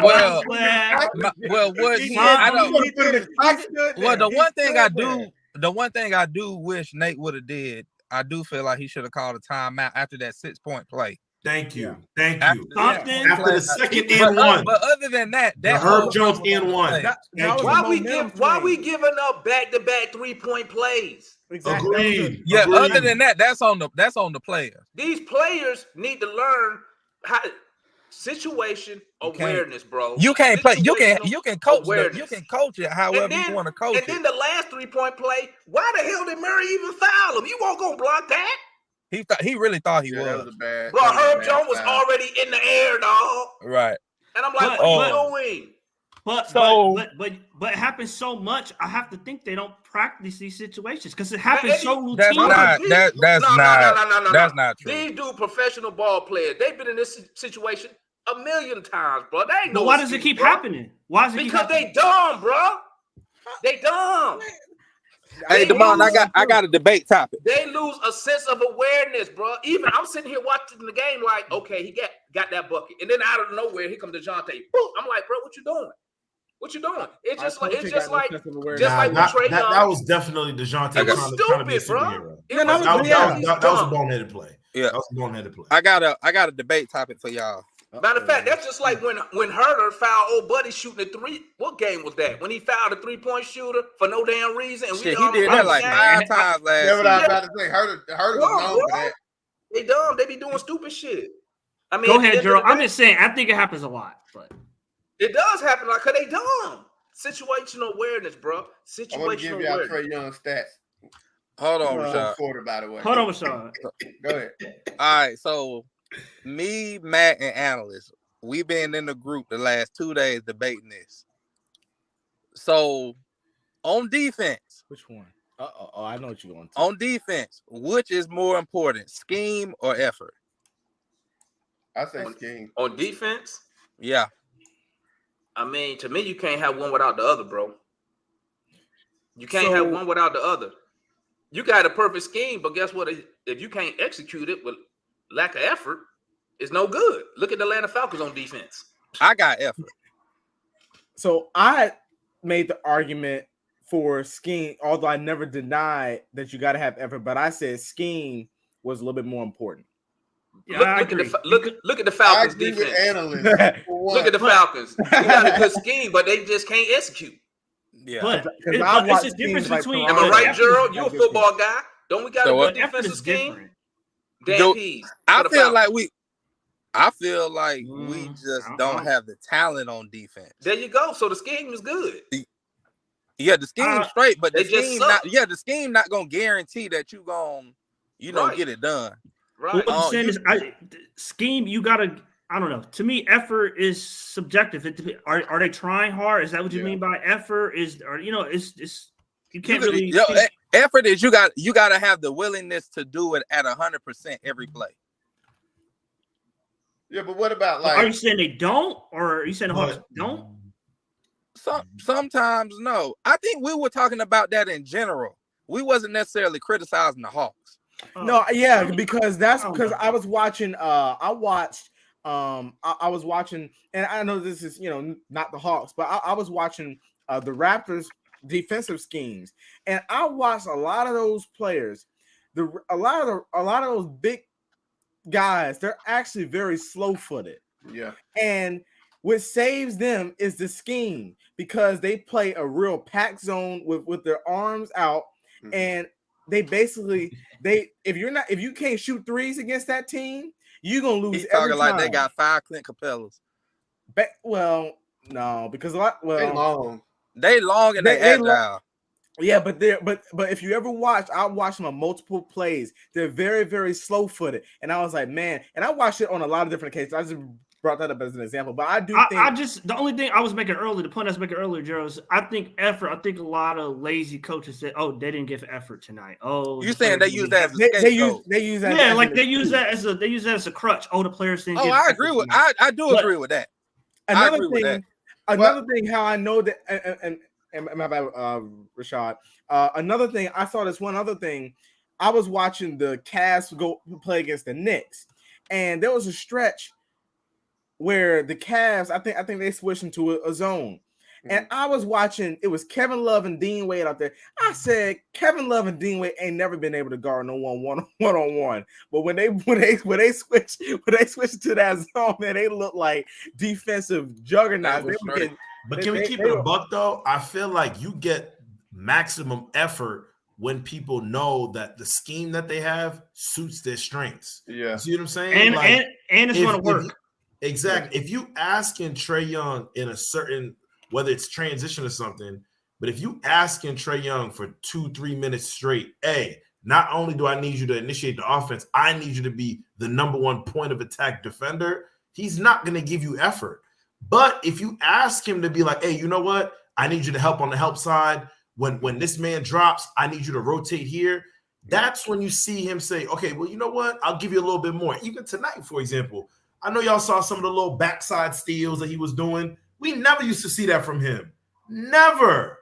Yeah, why? Because you see he's feeding off of the energy He's feeding off of what the other guys are doing, making that little extra step. You see what I'm saying? And the if you're saying Trey that will Trey never be a lockdown tonight, defender. Trey will never be a lockdown defender at all. But if he can at that's least why we have that's what we have to scheme to that put in the effort, best that level of effort, that level of, you know what, I'm gonna be a pest in the passing lane. I'm gonna jump this. I'm gonna throw my body out there at times here and there. At that point, you giving Nate or whatever the coach is as much as you can to work with. That's all I need from him. I got you. Well, Rashawn, what you about to say about Trey? His stats. Okay, so Trey, through 3 quarters, he was 9 of 19, 32 points, 9 of 19. Right? Yes, that's a bit under 50%. That's good. That's good. Yes. Yeah. Right? Okay. In the 4th quarter, Trey was 0 for 5, 0 points, 0 assists, 0 steals. He was 0 bad. turnovers. He was a 0 in 6 minutes and 48 seconds. That is why we lost that game. I mean, that's why we almost lost that game. Well, no, but that's not giving context. Though. Yeah, when he was coming back into the game, he was going down. He was trying to draw fouls because we was in penalty. They were in penalty. So it's guess who shot? By the way, guess who shot the most in the 4th quarter, guys? Trey Young. He played half of the minutes DeJounte Murray played, and he shot more shots. Because he's the best player. I'm glad Murray on our team, bro. He be hot dogging. Nate run all the plays to him. But can we keep it a buck though? A lot of those shots, Murray need to go to Trey. He was at the rim though. He was at the rim. Murray need to go to Trey and take the ball from him and say, "Look, go, get into your sets." But Trey wasn't cold. Trey wasn't cold. What you talking about? He was 0 for 5. How was he not cold? What did DeJounte Murray finish at? He was like 9 for like 23 in the 4th quarter. Watch this. No. What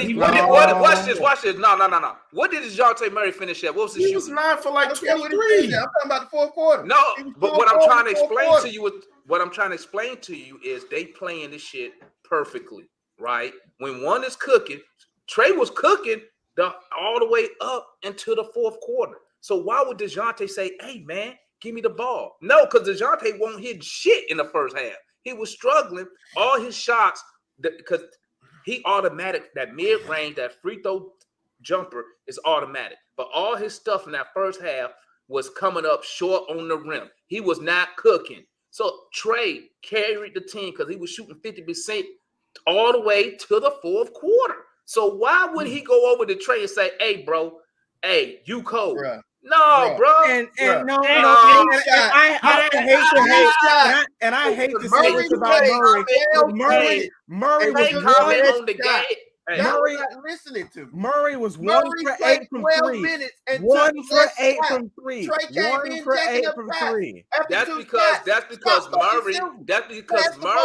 Get into an action. That's because Murray was so cold shooting the ball in the first half. He was being more of a facilitator, getting other people involved. I know you saw the game because he won't hit shit in the first half, dog. Facilitating to himself. Man, I'm gonna tell you this. If Trey Young was shooting like DeJounte in that first half, we going into that halftime that down 15. I'm gonna tell you that right now.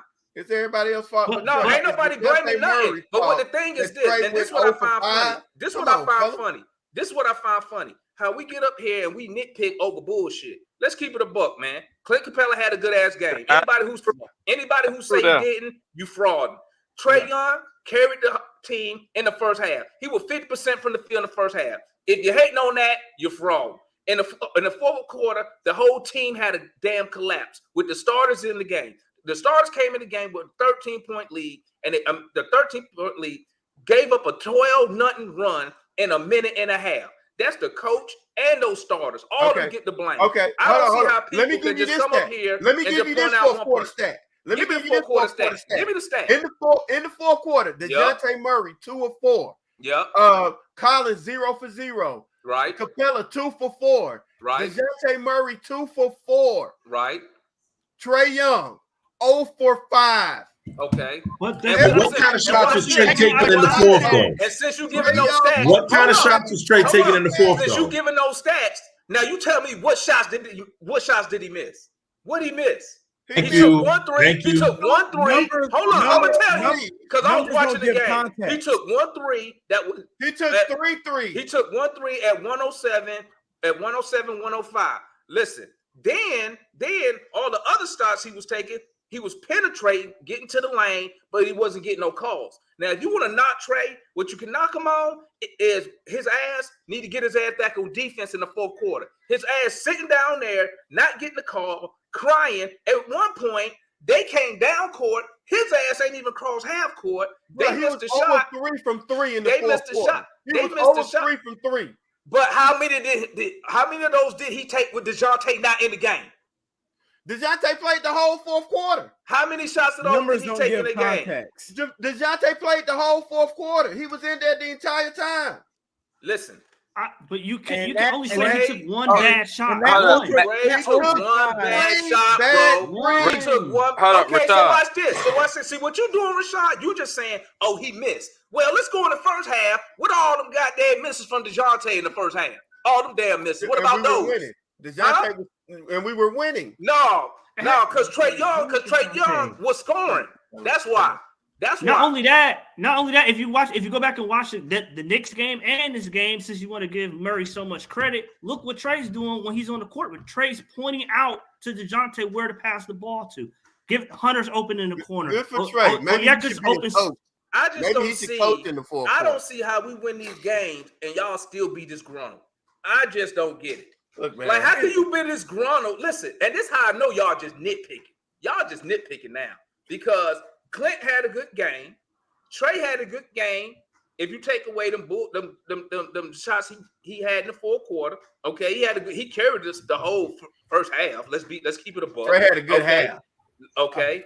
Well, give him that credit because he carried us because without it, we'd be down double digits. I give him that. We'd be down double digits. 25. Okay. You got the only thing you could probably really complain about is why John Collins only taking 4 damn shots. But then guess what?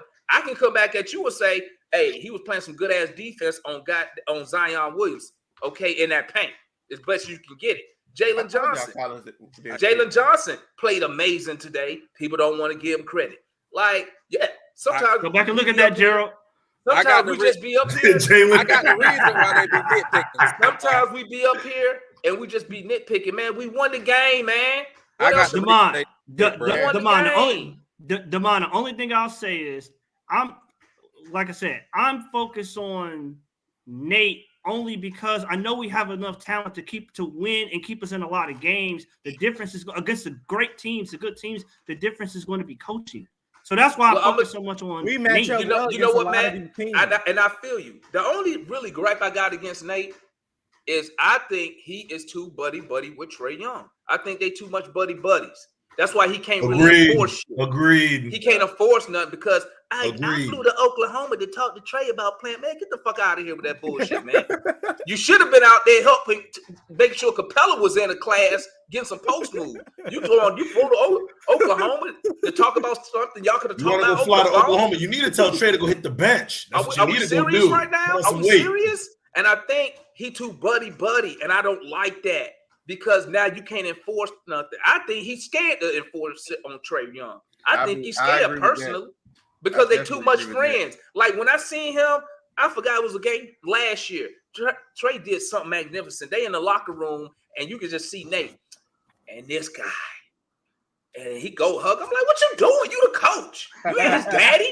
What you doing? Because see what happens when you do that, right? When you do that when you do that, that line between coach and player, it get blurred. Because now the player, when you say something to him, instead of taking it from you as the coach, he gonna take it personal. Because y'all homies now. And you're not the coach. Hey, why you saying? You know what I'm saying? That's the only knock I got against Nate. And I think that's why you don't see where it's something else to it. I don't really believe the front office really backs Nate like that. Because I think Nate is scared to try to do something to Trey. Trey. But also, Travis watches the game, so he's not going to ask Nate a dumb question like, why you take Trey at the game when he clearly see that Trey sticking up the joint. So that's what I'm saying. Well, I say this. We all agree with this. Although I think Nate McMillan is a good coach, I don't think he's the championship coach. I think me neither. He's the coach I don't think so. Before the championship coach. He our Mark Jackson. Yeah, he's our Mark Jackson. Jackson. I mean, we had that discussion on Analyst Channel. So that's why I don't kill him for the small things. I just think, in my opinion, I think Trey has to become more mature as a player, because that's what Nate is here for Trey to make those mistakes and figure it out. So when we bring in the championship coach, we can run like a well-oiled machine. And he still got some maturity to do. He still takes shots at the wrong time. I mean, I think he's need to get other people more involved before he go get his. But at the end of the day, if he getting his and he getting it efficiently, I can't really complain. You know what I'm saying? I just want Nate to be like the perfect house husband, married to the doctor, married to the surgeon. Just ride her coattails to the end. Like, don't mess it up. That's all you got. That's all he has to do is not mess it up. He messes it up often. I mean, that seemed kind of okay to me. Huh? He's 6-3. Yeah. I mean, his career record. He 20 games over 500, I think, with us over his time. Nate's like one of the top. Yeah, he like 50-something and 30-something with us. Here's my thing. It seems like a lot of y'all have your own lens on how the Atlanta Hawks should be playing. And if it's not ran in that exact way, then in y'all minds is wrong. You can't think like that, bro. If you want the Hawks to play how y'all want them to play, if y'all want them to run all these plays, which championship teams do, like the Warriors. Hey, shit, the Warriors ain't no championship this year. They look like shit. I'm talking about last year. What'd you say, Gerald? What's the input? We're talking this year. To somebody, they on the top until somebody knock them off. I said, if y'all want the Hawks to play back how y'all want them to play, turn on NBA 2K. And you can run all the damn action. Here we go. All the UCLA. No. It's not NBA 2K. When I see other teams doing it, that are competing for championships. Y'all know me.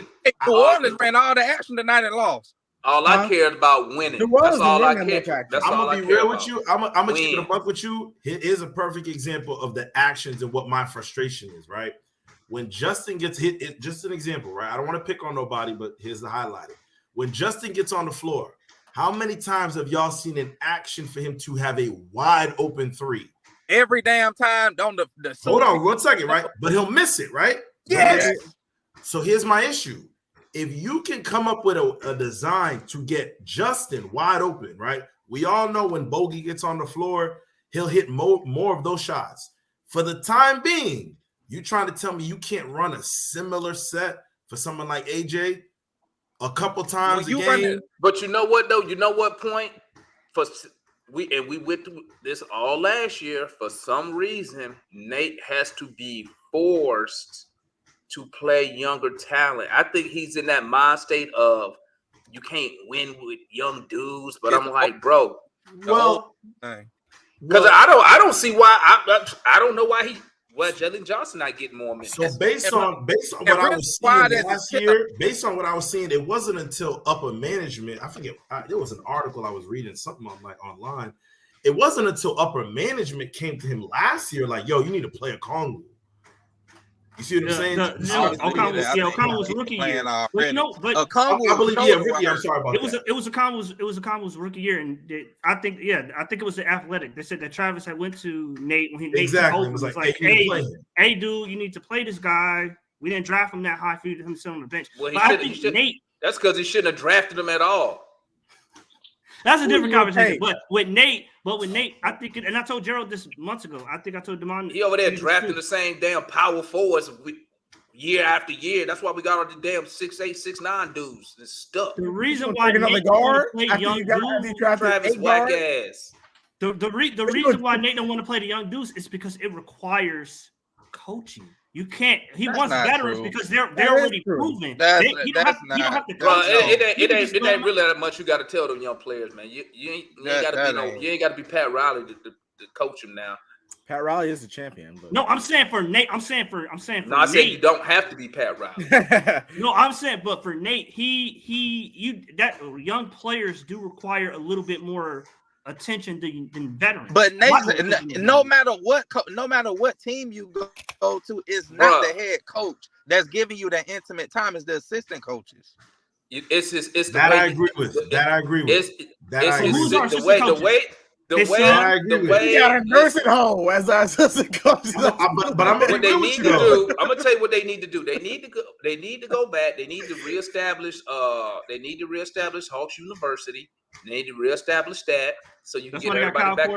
Yeah, so you can get everybody back on the same sheet of music. I think Nate McMillan. I think he's just an old school coach and he's stuck in his ways. That's why I agree with Rashad.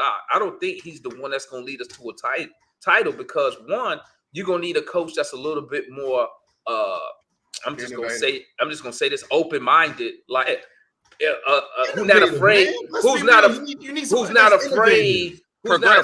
to experiment. Watch this. A coach who's not afraid to experiment or change what his routine. Don't tell Gerald that. When games dictated. So prime example.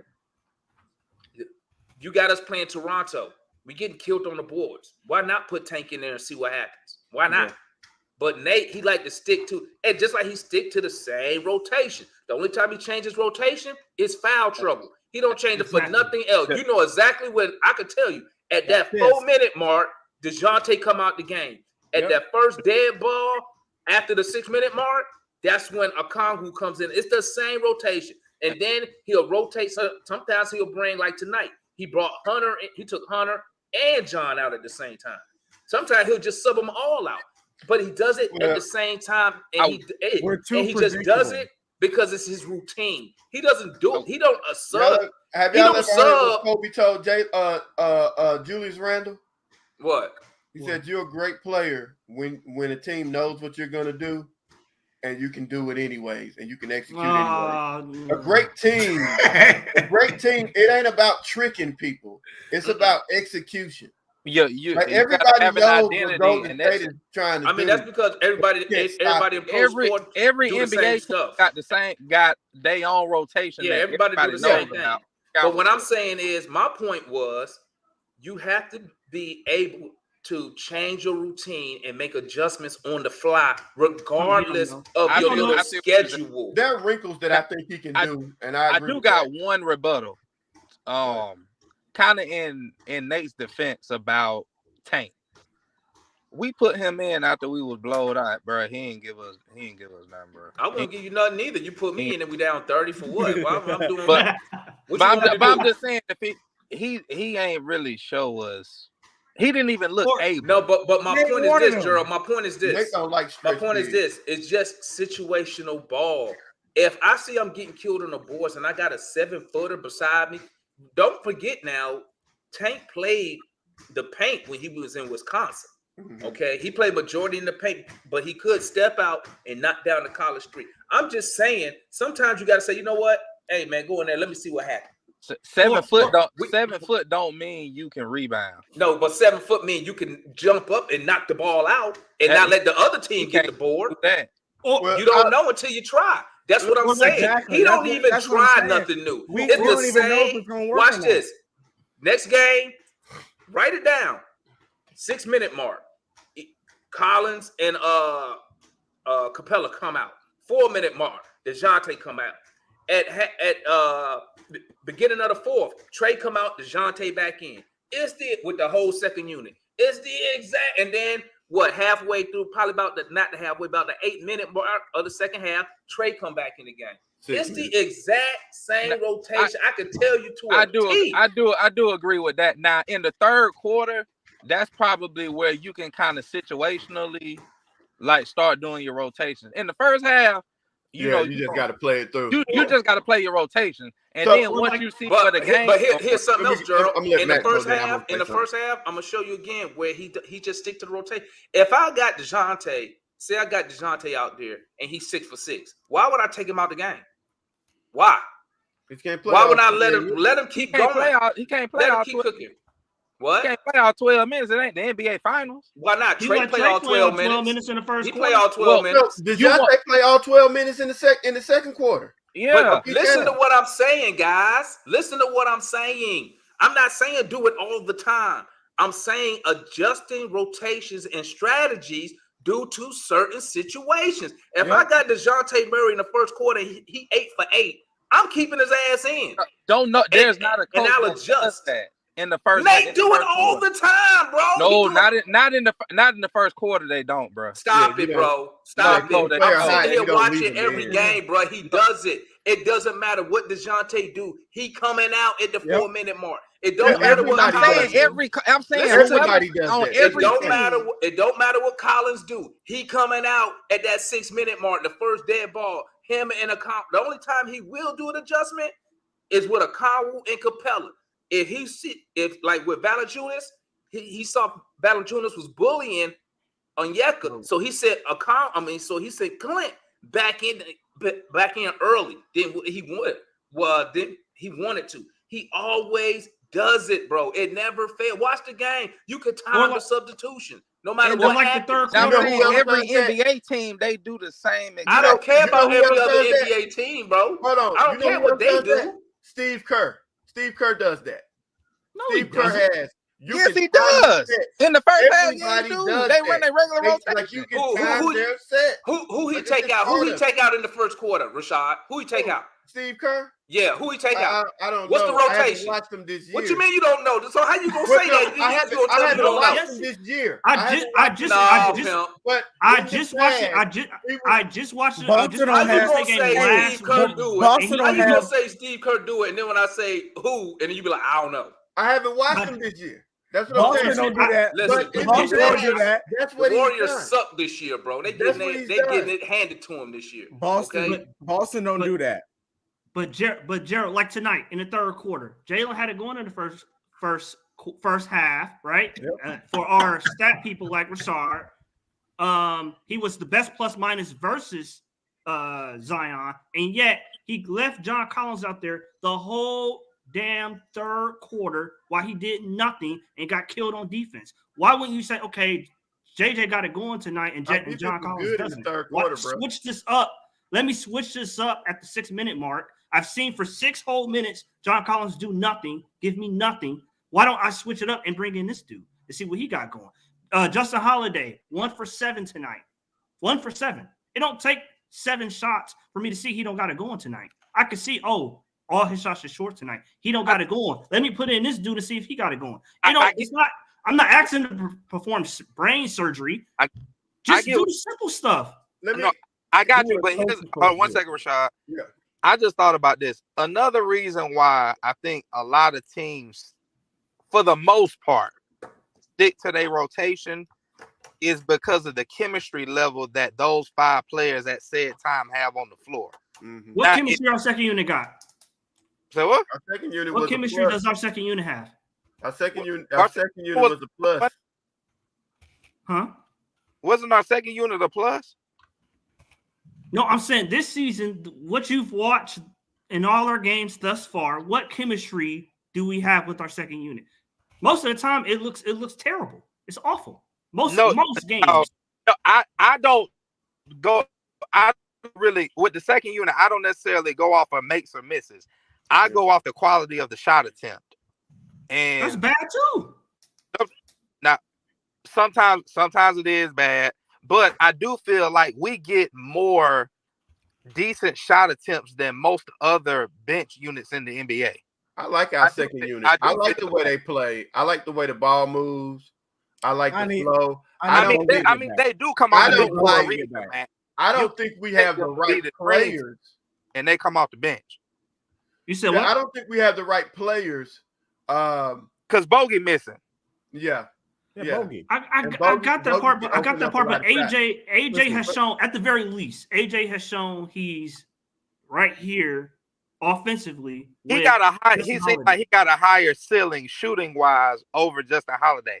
I give you that. But he don't play defense. Hold on. With that being said, when you a player that's trying to prove yourself in the league, every time you get in the game, all right, put it like this: trust is earned in drops, okay, and is lost in buckets, okay.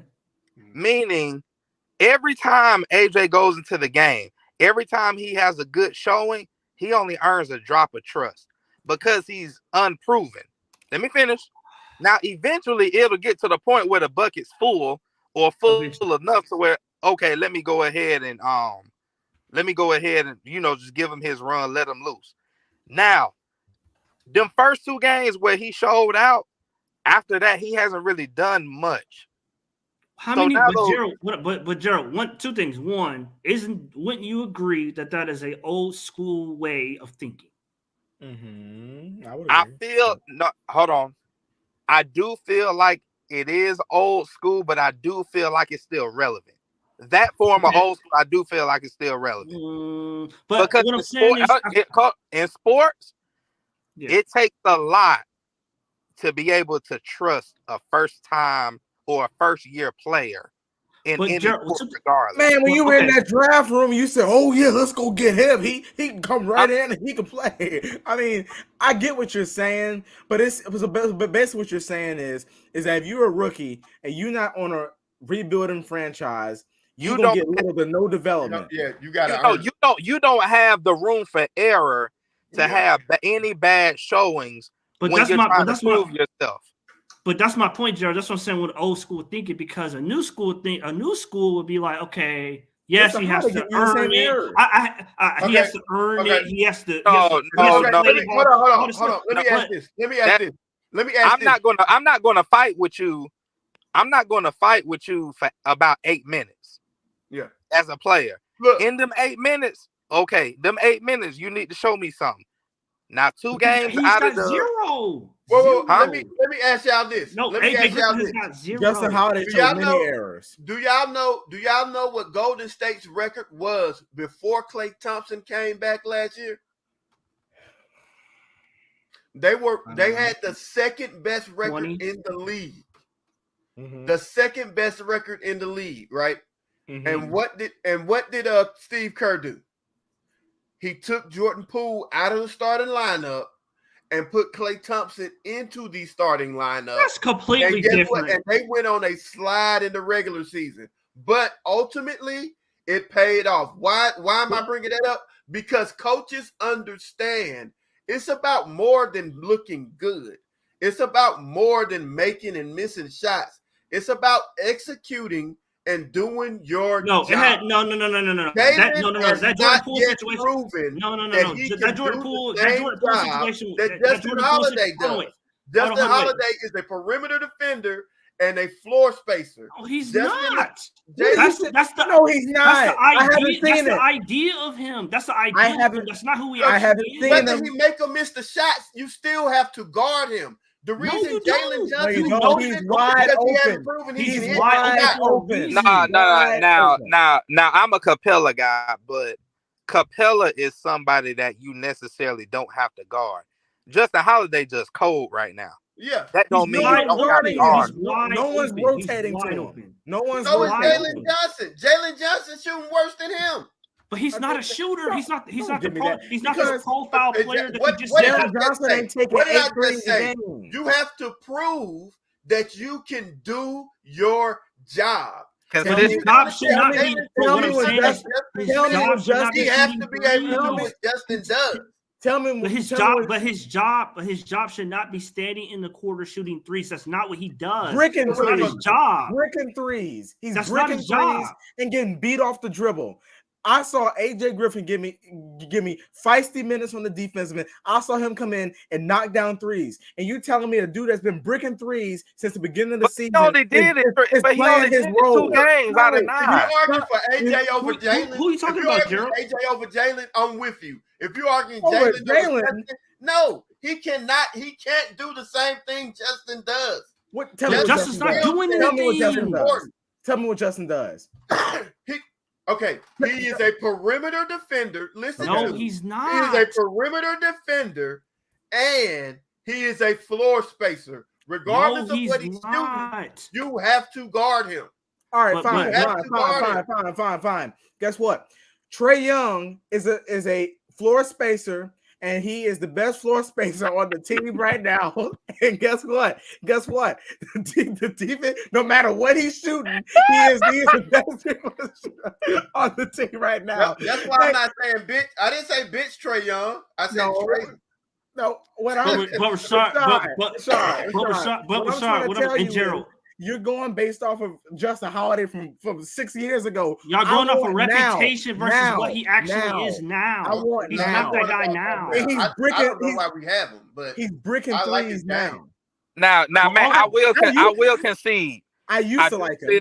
I do feel like AJ eventually will take that spot over. I do feel like AJ will take that spot over eventually. Yeah. However, I want to see AJ and Bogey. However, you will gotta bring them on. You gotta bring them on slow, and this might be old school as well to bring them on slow thing, because what'll end up happening is if you throw him too much into the 5 too early, you could stun his growth, which could lower his ceiling as well. I agree with you in part. You could hurt a guy's confidence if you put him out there and he's not successful right away. However, with Griffin is different. We've seen him be successful in spurts. Why wouldn't you put him out there for a longer stretch of time just to see?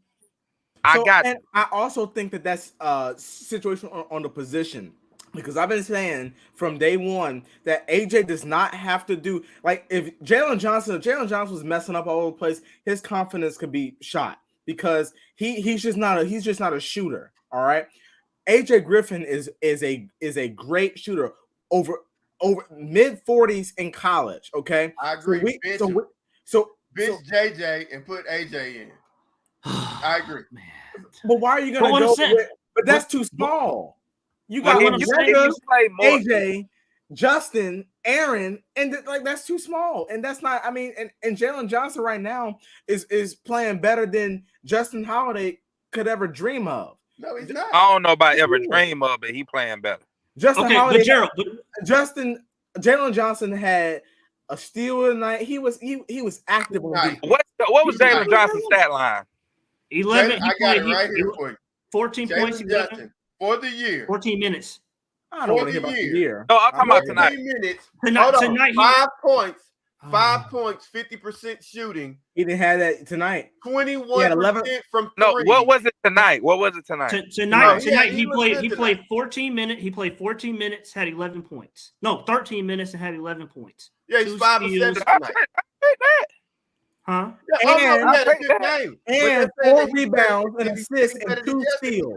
2 steals. And both was on Zion. He had the best. He had the best plus minus on Zion of the whole team. Now let me ask you this, Matt. Let me ask you this. I get the plus minus thing. Over an extended period of time, do you feel like he could have guarded Zion, given the true discrepancy of the body types? I do, because the difference between John Collins' inability to guard Zion and JJ's ability to guard Zion was JJ's length, his wingspan, his length. So he wasn't up on Zion having to guard. He could give him a little bit of space, and when Zion tried to come downhill, he could just swipe the ball away because of his length. So it's not the same defensive positioning that John Collins was giving him. He killed John Collins, by the way, the whole game, especially the third quarter. And that's what I was saying. I said, Zion has got it going. You got to get him in check real quick because he could take over a game. And now, no, New Orleans did not win, but he took over the game because John Collins could not guard him. And first on offense, I think that took away from his confidence on offense because he's like, damn, I know I'm getting killed. Everybody in the arena know I'm getting killed by Zion. So I think that deflated John Collins a little bit offensively. And they had him standing in the corner and allowing Capela to take his pick and roll spot as a screener. So, but Gerald, I think it's in reverse too. You can kill a young dude's confidence as well. If you put him out there, he plays well, and then he don't play again for another 3 games. He like, well, damn, what do I got to do to play consistent minutes? So it's 2 ways. You know, so you can kill his confidence by giving him too much too soon. You can also kill his confidence by like, well, damn, like Jalen. I know he's probably upset. What more do you want me to do? You said I'm a so-so defender. I defended well. You say I'm a spotty shooter. I hit a 3. You know, what more do you say you want me to be aggressive? I took the ball down I got a defensive board, waved off the point guard, quote unquote, went down, made a good move, missed the shot, but still made a good move, and he turned attacking towards the basket. He made up for it. It wasn't a turnover. He just missed the shot, but it was a hell of a spin move. He hit on Zion at the top of the key. Oh no, Ingram at the top of the key. So what I'm saying is with JJ, what more do I have to do to get minutes? Same thing you're seeing in New York with the Knicks and Obi Toppin. What more? I'm so good in limited minutes because you keep giving me limited minutes, but then you use that as a crutch to say, well, I don't know if you could do this over the long period of time. Well, damn, man, you're not even giving me the opportunity to show you what I can do over an extended period of time. JJ should have played more minutes. JJ. I hope to God we trade JJ to somewhere where he can get all the minutes that you want him to get, and we'll see. Because I guarantee you, the guy is not special. He does nothing. Yes, he is. What were you watching tonight? Hey, yes, he was. I got you, Matt. Rashad, I do feel like when JJ's on the floor, there is one particular spot on the floor where he is the most effective. Yeah. And that is on the right elbow. Yeah. Top of the key. When he's on the right elbow, that seems to be where he's the most comfortable. And he sees the floor the best as well. So we can get the most out of. Do I want to trade him? No, because we don't have a luxury of size, for one. So we'd be dumb to kind of trade him. And then 2, I do feel like if he went to like say maybe dare I say 17, 20 minutes a night, he could possibly average 6 assists as long as he operates his spot. But Gerald, that's what I was saying. How come you don't? Since some people is worried about Trey Young's decision making and what he does with the ball in his hands, coming down the court, all the rest of that stuff. If you just run the offense through the high post, or you run the offense through the top of the key, what I'm saying, what analysts be saying, what Travis has said numerous times that how he wants the offense to flow. That's one of the reasons you get Jalen is because he can facilitate the offense. He can grab it and go. He can be that tertiary facilitator out there. So Trey is not bringing the ball up down the court every single time making the decisions. You can run him and Murray both off the ball while you got Jalen making the decisions. I will say this. There are certain situations where can Nate do that? Yes, he can. And he probably should. I'll give you that. However, the point guard, he's the one that's supposed to know, fair or not, he's supposed to know where each and every person is the most effective on that court. If Trey's in the game or if DeJounte's in the game, and I know I'm going to get the best out of Jalen if he's on that right elbow. I'm going to say, JJ, get your ass in that right elbow. I got you. Okay? I mean, yes, in a way, but also do you think Stephen Curry know where Andrew Wiggins likes the ball, or does Draymond Green know where Andrew Wiggins likes the ball? That's not Steph Curry's role. What I mean he's the point guard. That's his role. I know that, but we all know he's more of his style is more of a 2. He's not a floor general. Yeah. Well, I should have said floor general. A floor general knows, like Chris Paul knows where Bridges wants to be. He knows where Booker want to be. He knows where every single person is the most effective on the court, and he tells them visibly, "Get your ass over there." Like even when Kobe and Shaq was together, you know, Kobe used to tell Shaq, "Get your ass on the block." But what I'm saying, Rashard, is because of Jalen's lack of playing time, how would Trey know that? He knows that, bro. If I can read that in 9 games, that's his most effective spot. And Trey played. They had training camp together. I'm pretty sure they do 5-on-5s and all that. No, he knows it. Nate got to sit down. Trey, he'll participate. Yeah, Nate like, oh, Nate got to sit in timeout. Look, the thing with Trey is that he is the sole marketing attraction of the Atlanta Hawks. To keep them season ticket sales, I'm going into politics. To keep them season tickets selling and selling out State Farm Arena, in everybody's minds, Trey need to have the ball in his hands as much as possible.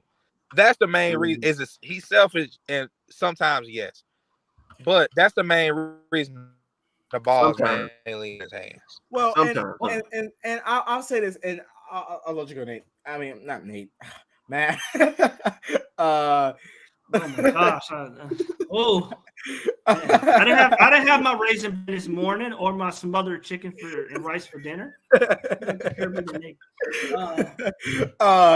Real quick, Gerald. So I think we can all agree, because Tony Wrestler and Travis, they had every game and they watch it just like we watch it, or just like anybody else in the crowd watch it. You know, they usually out in the cut. You're usually not gonna find Travis. Travis is not. I can understand why Wrestler would be like, "Hey, you know, this is selling. You know, let's make the best out of Trey having the ball in his hands." But Travis sitting there like, "Nah, bro, I'm watching the game and I care about wins, because ultimately your job is on the line first, but my job is on the line. This is my 6th, 7th year as the general manager, and my lifetime is not that long. So I don't care about Trey pouting. I don't care about him doing this and that. I care about winning the game. So if Aaron Holiday, I'm just throwing out a example. So that means Aaron Holiday in the game because he cooking. That means Aaron Holiday in the game because he cooking. I don't care nothing about no politics or Trey. You play, because I'm sitting here watching just like you watch. I'm not going to come back and say, well, you know, Nate, you know, you didn't play our star player. I don't know why you didn't play our star player, even though he was like 2 for 23. You know, I don't understand why you didn't play our star player. So he's not doing that. So that's why I'm like, all right, Nate, why are you not? Bro, the players run the league, bro. Analyst. But we don't have a general manager that don't know nothing. We don't have an owner that is not. Go ahead. You act like you and your boy. What's the GM? Travis. You act like you and Travis Sling have a personal relationship together. Like, do you know this man? Is that like your adopted father or something? Like, how do you know all of this stuff? Like, I mean, how do you know what Travis is thinking? Like, you don't. Travis is told what to do from the owner. No, Travis. Make money. Travis runs basketball operations. Any owner in the NBA knows that they hire a basketball operations because they don't know anything about the inner workings with trades, draft, and you know what they know? They know how to make money. Yeah. Well, I'll say, having the ball in Trey's hands, make money, not win games. Travis wants to win games. You hear over and over and over again. Travis talks about winning games. What are you supposed to say? So what do you think? He's not trying to win games? As long as Trey Young scored 35 a game. Like, I think say that. I think it's a combination, right? So use an unrealistic. Yes, term. Trey Young can make that the cheapest is possible. I put it like that. But he's trying to make money. Oh no. Yes, Wrestler, and I'm sure Travis himself, right? He talked about he wants Trey to be shooting 35-footers, so that's why Trey shoots it, right? I got mad a couple years ago. I'm like, well, I think it was last year. I'm like, damn, why Bogey shoot? So like he don't even hold the ball; he just throw it up at the rim.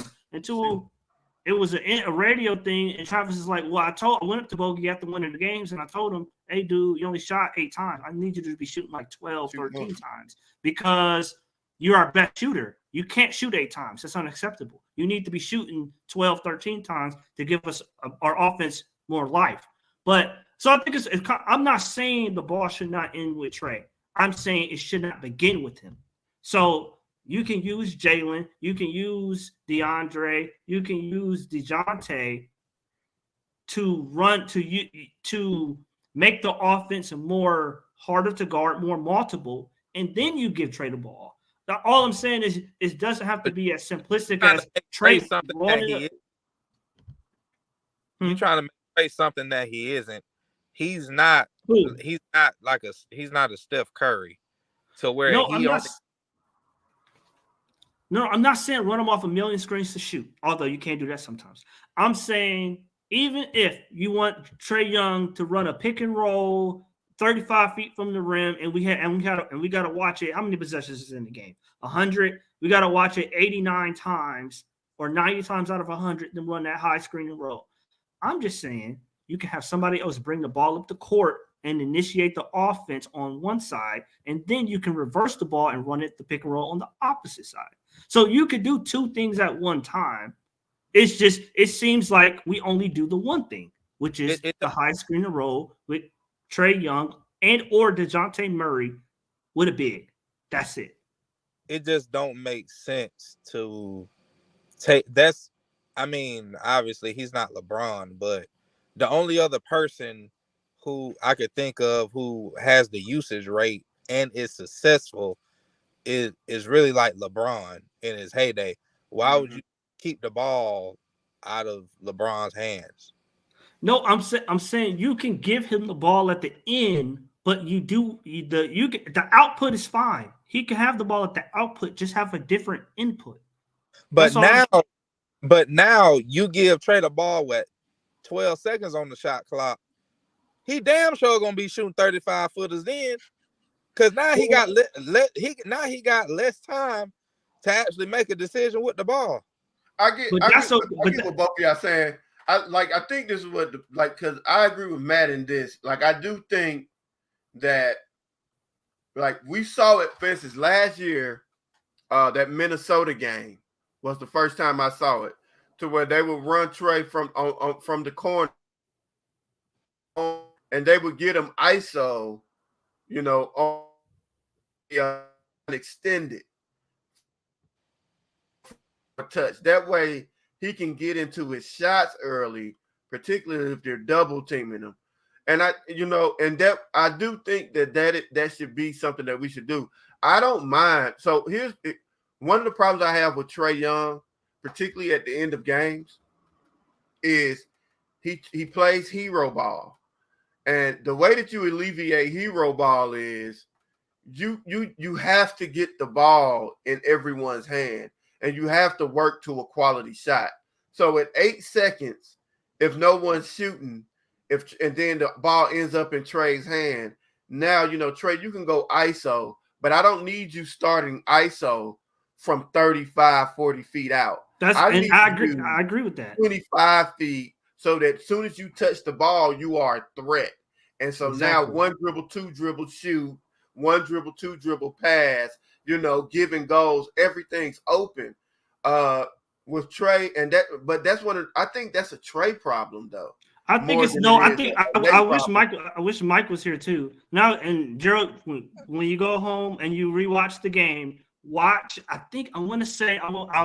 should have wrote it down. I know it was in the first quarter. I want to say it was with 4 minutes left, maybe. Trey's in the game, right? New Orleans just scored. They inbound the ball to him. He looks over. He's dribbling the ball. He looks over at Nate, and he says, "What's the play? What's the effing play?" And Nate is just like, "Go, go, go!" So I'm thinking to myself, and I told Anderson, I wrote in the chat, I said, if we have such a great offense and all this motion and all these sets, why is Trey looking to the bench for a play call?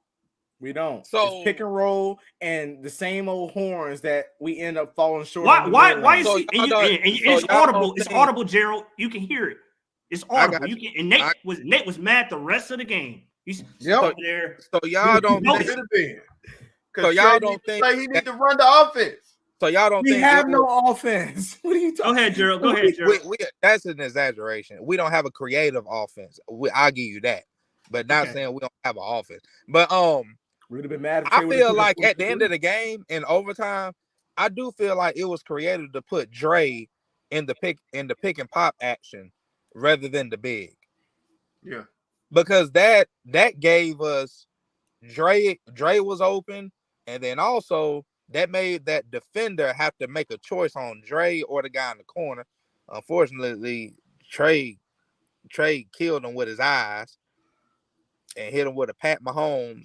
Brilliant It was pass. John. It was to John, right? Pass. Brilliant pass. It was I said, is that a John. play? Was that a play call or is that just improv? That was a play. That was a play. We had 159.35. I put in the chat. I told Damon where we were at. But we all done. It was good talking to you, fellas. All right, fellas. Trey Young got one more year. 10 seconds. And I'm out on him for real. I'm sick of this shit, man. He been all right, you are superstar. Fuck that. He need to get his shit together. Hey, did he take us to the Eastern Conference Finals? I don't give a damn about that. I want to win now. Clint didn't take all it. All right.